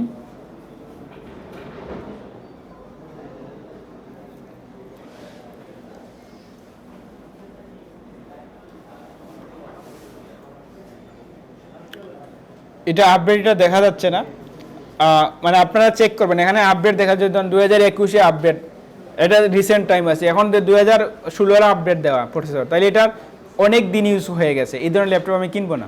বুঝে গেছেন বিষয়টা? এখানে প্রসেসর মানে সিস্টেম আপডেট একটা অপশন পাবেন, তো এই আপডেট অপশনটা দেখবেন সে কত সালে আপডেট হয়েছে। যেমন ধরেন আমি একটা ল্যাপটপ কিনতে সেকেন্ড হ্যান্ড, এর আপডেট হয়েছে 2016 সালে, 15 সালে বা 14 সালে, 18 সালে, অনেক দিন হয়ে গেছে, 18 সালে 5 বছর হয়ে গেছে, তাহলে এই ল্যাপটপ অলরেডি 5 বছর ইউজ হয়ে গেছে। এখন সেদিন বলে না এটা ইউজ হয়েছে না 1 বছর ইউজ হয়েছে, তাহলে এটা ভুল কথা। অলরেডি সে প্রসেসরটা আপডেট বিল্ড হয়েছে কবে, 18, হ্যাঁ তো বুঝি নাই একটা কি কথা বলতেছেন, হ্যাঁ বুঝি নাই প্রসেস এখানে এটাতে হাইড করা, মানে আপনি এইখানে পাবেন সিস্টেম আপডেট, এখানে পাবেন, হ্যাঁ এখানে একটা অপশন পাবেন সিস্টেম, এটা কই থেকে পাবো, এটা ভিডিওতে আছে, আপনি সার্চে আসবেন, সার্চে আসার পর সিস্টেম ইনফরমেশন লিখবেন, হ্যাঁ সিস্টেম ইনফরমেশন। আপনার কথা বলতেছে মনোযোগী না, এজন্য তো দেখতেছেন না, মনোযোগী ছিলেন না, হ্যাঁ এটা হাইড, এটা উইন্ডোজের সময় হাইড করে রেখে দেয়, যারা জানে এটা উইন্ডোজের সময় হাইড করে রেখে দেয়, আপডেট কত সময় এটা দেখাবে না। এখন আবার যদি নতুনভাবে উইন্ডোজ দেওয়া হয় তখন এটা শো করবে, বুঝলেন সেটা? তো এটার দরকার নেই। এটা অনেক যারা বিক্রি করবে এতটুকু হয়তো পাবেন না, আপনি এটা চেক করবেন যে কত সালে আপডেট দিয়েছে, বুঝছেন? মানে এখানে আপডেট সিস্টেমে আপডেট একটা অপশন পাবেন, যেখানে সাল কত সালে দেওয়া আছে এটা পাবেন এখানে। সিস্টেম সামারি এখানে দেখা যাচ্ছে না আর কি, যাই হোক এটা হাইড করে রেখে দিচ্ছে।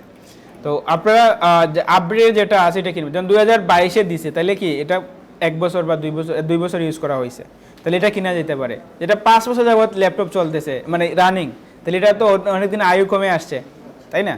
তো এই বিষয়গুলো দেখবেন। আচ্ছা দেন হলো এখন আর কি দেখা দরকার আছে, দেখার দরকার নেই। তখন আমি ব্রাউজারে যাব, ব্রাউজারে যাওয়ার পরে আমাদের কি লিখবো, মানে কিবোর্ড চেকার, যেমন কিবোর্ড চেক করবো আমরা, কিবোর্ড, হ্যাঁ নিউ ল্যাপটপ স্যার অনেকগুলো স্যার যেগুলো মানে 30 34 এরকম স্যার এগুলো স্যার এসএসডি স্যার 128 থাকে 8 জিবি র‍্যাম পুরো 6 7 এরকম থাকে স্যার, এগুলো থেকে কিনা এগুলা কি কিনা দেবনি স্যার, কোরাই 5 পুরো 6 পর্যন্ত আছে কোরাই 6, আমি কনফিগারেশন এটা বলছি, যেমন আমরা তো প্রিভিয়াস যে স্টুডেন্টগুলো কাজ করতেছে বা আমি নিজে কাজ করছি, কোরাই 7 বা 6 হলে যদি র্যাম একটু ভালো হয়, ল্যাপটপের কন্ডিশন ভালো হয়, তাহলে এটা চলে, ঠিক আছে? ম্যাক্সিমাম কোরাই 7 যদি হয় আপনি স্মুথলি চালাতে পারবেন, কোনো সমস্যা হবে না, ঠিক আছে? কোরাই 5 7 জেনারেশন, এটাই বলছি, 7 জেনারেশন প্লাস হলে তো স্মুথলি চলবে। এখন যদি ধরেন আপনার এই মুহূর্তে 6 জেনারেশন আছে, চালান, অসুবিধা তো নাই, বুঝলেন? যখন আপনি নতুন কিনেন তাহলে এই কনফিগারেশনটা কিনেন, তখন আপনি মানে সুন্দরভাবে চালাইতে পারবেন। নাহলে যেদিন দেখা যাচ্ছে কিছুদিন যাওয়ার পর আপনার সমস্যা হচ্ছে বা আপনি হোমওয়ার্ক করতে পারতেছেন না, প্রবলেম হচ্ছে, তো এটা তো এই কম্পিউটার তো আমার কেনার দরকার আছে, দরকার নেই। স্যার এটা কোয়েশ্চেন ছিল উইন্ডোজ 10 আর উইন্ডোজ 7 এর মধ্যে পার্থক্য কি? সিস্টেমগত দিকে পার্থক্য, মানে আপডেটগত বিভিন্ন সিস্টেম, যেমন তাদের এই যে উইন্ডোজ 10-এর এক ধরনের সিস্টেম বা তাদের এই যে ডিজাইনগুলো, উইন্ডোজ 7-এ অন্য ধরনের সিস্টেম, ফাংশনগুলো অন্য ধরনের সিস্টেম, বুঝি না? যেমন আর কি ধরেন আপনি ধরেন আপনার কোন ফোন ইউজ করতেন, স্যামসাং ফোনেতে এক ধরনের সিস্টেম আছে, আবার অন্য যেমন আইফোন বা ওপ্পোতে অন্য ধরনের সিস্টেমগুলো, মানে ওই সিস্টেমগুলো আর কি চেঞ্জ থাকে। মানে উইন্ডোজ 7টা হচ্ছে আলাদা, এর আগের বিল্ড করা, আর এর আপডেট করে কী করা হচ্ছে, 10 তৈরি করা হয়েছে। এর জন্য 10টা একটু আপডেটেড, অনেক বিষয় সাপোর্টের জন্য। উইন্ডোজ 7-এ অনেক বিষয় সাপোর্ট করবে না, বর্তমানে সময়ে অনেক বিষয় কী করবে না, সাপোর্ট করবে না, আমাকে উইন্ডোজ 10 ইউজ করতে হবে। আবার উইন্ডোজ 10-এর অনেক বিষয় দেখা যাচ্ছে উইন্ডোজ 10-এ সাপোর্ট করে না, উইন্ডোজ 11-এ সাপোর্ট করে, কারণ আপডেটটা নিয়ে আসা হয়েছে। তো কী বলে কিবোর্ড টেস্টার লিখে আমরা কী করবো, এখানে আসবো, ঠিক আছে? তারপরে এখানে এই যে এখান থেকে আমরা প্রত্যেকটা কিবোর্ড আমরা কী করবো, টেস্ট করে দেখবো এখানে টেস্ট হয় কিনা, সবগুলো উঠে কিনা। আমরা একটা একটা করে সবগুলো চিপ দেবো। দেখেন এখানে কী হচ্ছে দেখেন, দেখেন তারপরে ধরে ধরে একটা একটা করে সবটাকে দেখবেন যে আমরা ল্যাপটপ কেনার ক্ষেত্রে আমার এগুলো প্রত্যেকটা টাইপ হচ্ছে কিনা। যদি সবগুলো এগুলা যদি একটা টাইপ না হয় তাহলে বুঝবেন যে কিবোর্ডে কী আছে, সমস্যা আছে। এখান থেকে কিবোর্ডগুলো টেস্ট আরও অনেকগুলো পাবেন, এটাতে রিসেট করে আবার দেখতে পারেন, আবার দেখলে আবার দেখতে পারেন যে কোনো সমস্যা আছে কিনা, কিবোর্ডের সমস্যা দেখলেন। তারপর ডিসপ্লে সমস্যাটা দেখবেন, ডিসপ্লে লিখে display display tester, display test, এটা এখানে পাবেন, টেস্ট মাই ডিসপ্লে।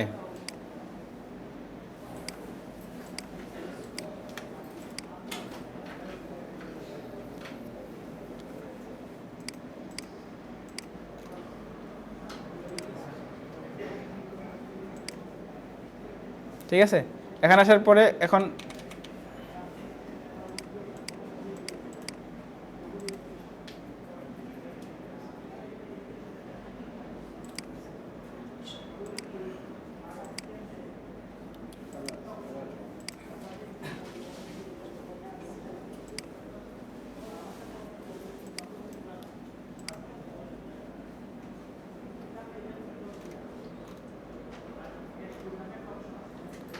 এখান থেকে রেড দিয়ে আপনি ডিসপ্লে দেখেন, ডিসপ্লে কোনো স্পট আছে কিনা। দেন এখানে কোনো স্পট দেখা যাচ্ছে না ডিসপ্লে কালার দিয়ে, তো অনেক কালার এইখানে দেখেন কোনো স্পট আছে কিনা ডিসপ্লেতে। ডিসপ্লেটা আপনি কী করবেন, চেক করবেন কোনো স্পট দেখা যাচ্ছে চোখে। যদি স্পট দেখা যায় না তাহলে কী করবেন, এখান থেকে দেখবেন যে কোনো স্পট আছে কিনা, ডিসপ্লেগুলো চেক করবেন এখান থেকে, বুঝছেন? তাইলে এভাবে যখন আপনি এই টেস্টার এটা দিয়ে আরও ভালো টেস্ট করা যায়, এটা হচ্ছে না কী কারণে, গ্রেডিয়েন্ট কালার। আচ্ছা যাই হোক, তাহলে আমরা ডিসপ্লে টেস্ট করলাম, তারপর ইনফরমেশন দেখলাম, এটা আপডেট কবে আছে সেটা দেখলাম, ওই সকল বিষয় চেক করে একটা ল্যাপটপ আমি কী করব, নেওয়ার চেষ্টা করব। আমার কথা কি বুঝছেন, কীভাবে কোন ল্যাপটপ নেবেন? এটা কি ল্যাপটপ টেস্ট করতে পারবেন না যে এটা ভালো কি ভালো না? হ্যাঁ, পারা যাবে। তো এগুলো দেখে কি করবেন, আপনি একটা মানে ডিসিশন নিয়ে যেটা আমি কিনবো কি কিনবো না, এইগুলো চেক করেন। ডিসপ্লে চেক করতে পারেন, কিবোর্ডগুলো অবশ্যই, ল্যাপটপ হলে কিবোর্ড অবশ্যই চেক করবেন, তার গিগাহার্জ কত আছে সেটা চেক করবেন, জেনারেশন কী আছে সেটা চেক করবেন, র্যাম কয় জিবি, এগুলো চেক করে আপনি তখন কিনবেন। আশা করি যাই মনে হয় বুঝছেন আপনার ল্যাপটপ রিলেটেড। আর কোনো কোয়েশন আছে, যে কোনো কোয়েশন আছে স্যার আমি অন্য ওই ল্যাপটপ কিনতে পারবো কিনা, এরকম ল্যাপটপ রিলেটেড আর কোনো কোয়েশন আছে কিনা, দিয়ে ল্যাপটপ বা ডেস্কটপ আমি কী কিনবো, কোনটা কিনলে ভালো হবে, এটা কোনো কোয়েশন আছে কারো? আছে এই রিলেটেড কোনো কোয়েশন? ল্যাপটপ বা ডেস্কটপ কোনটা কিনবেন? কোনটা কিনবেন?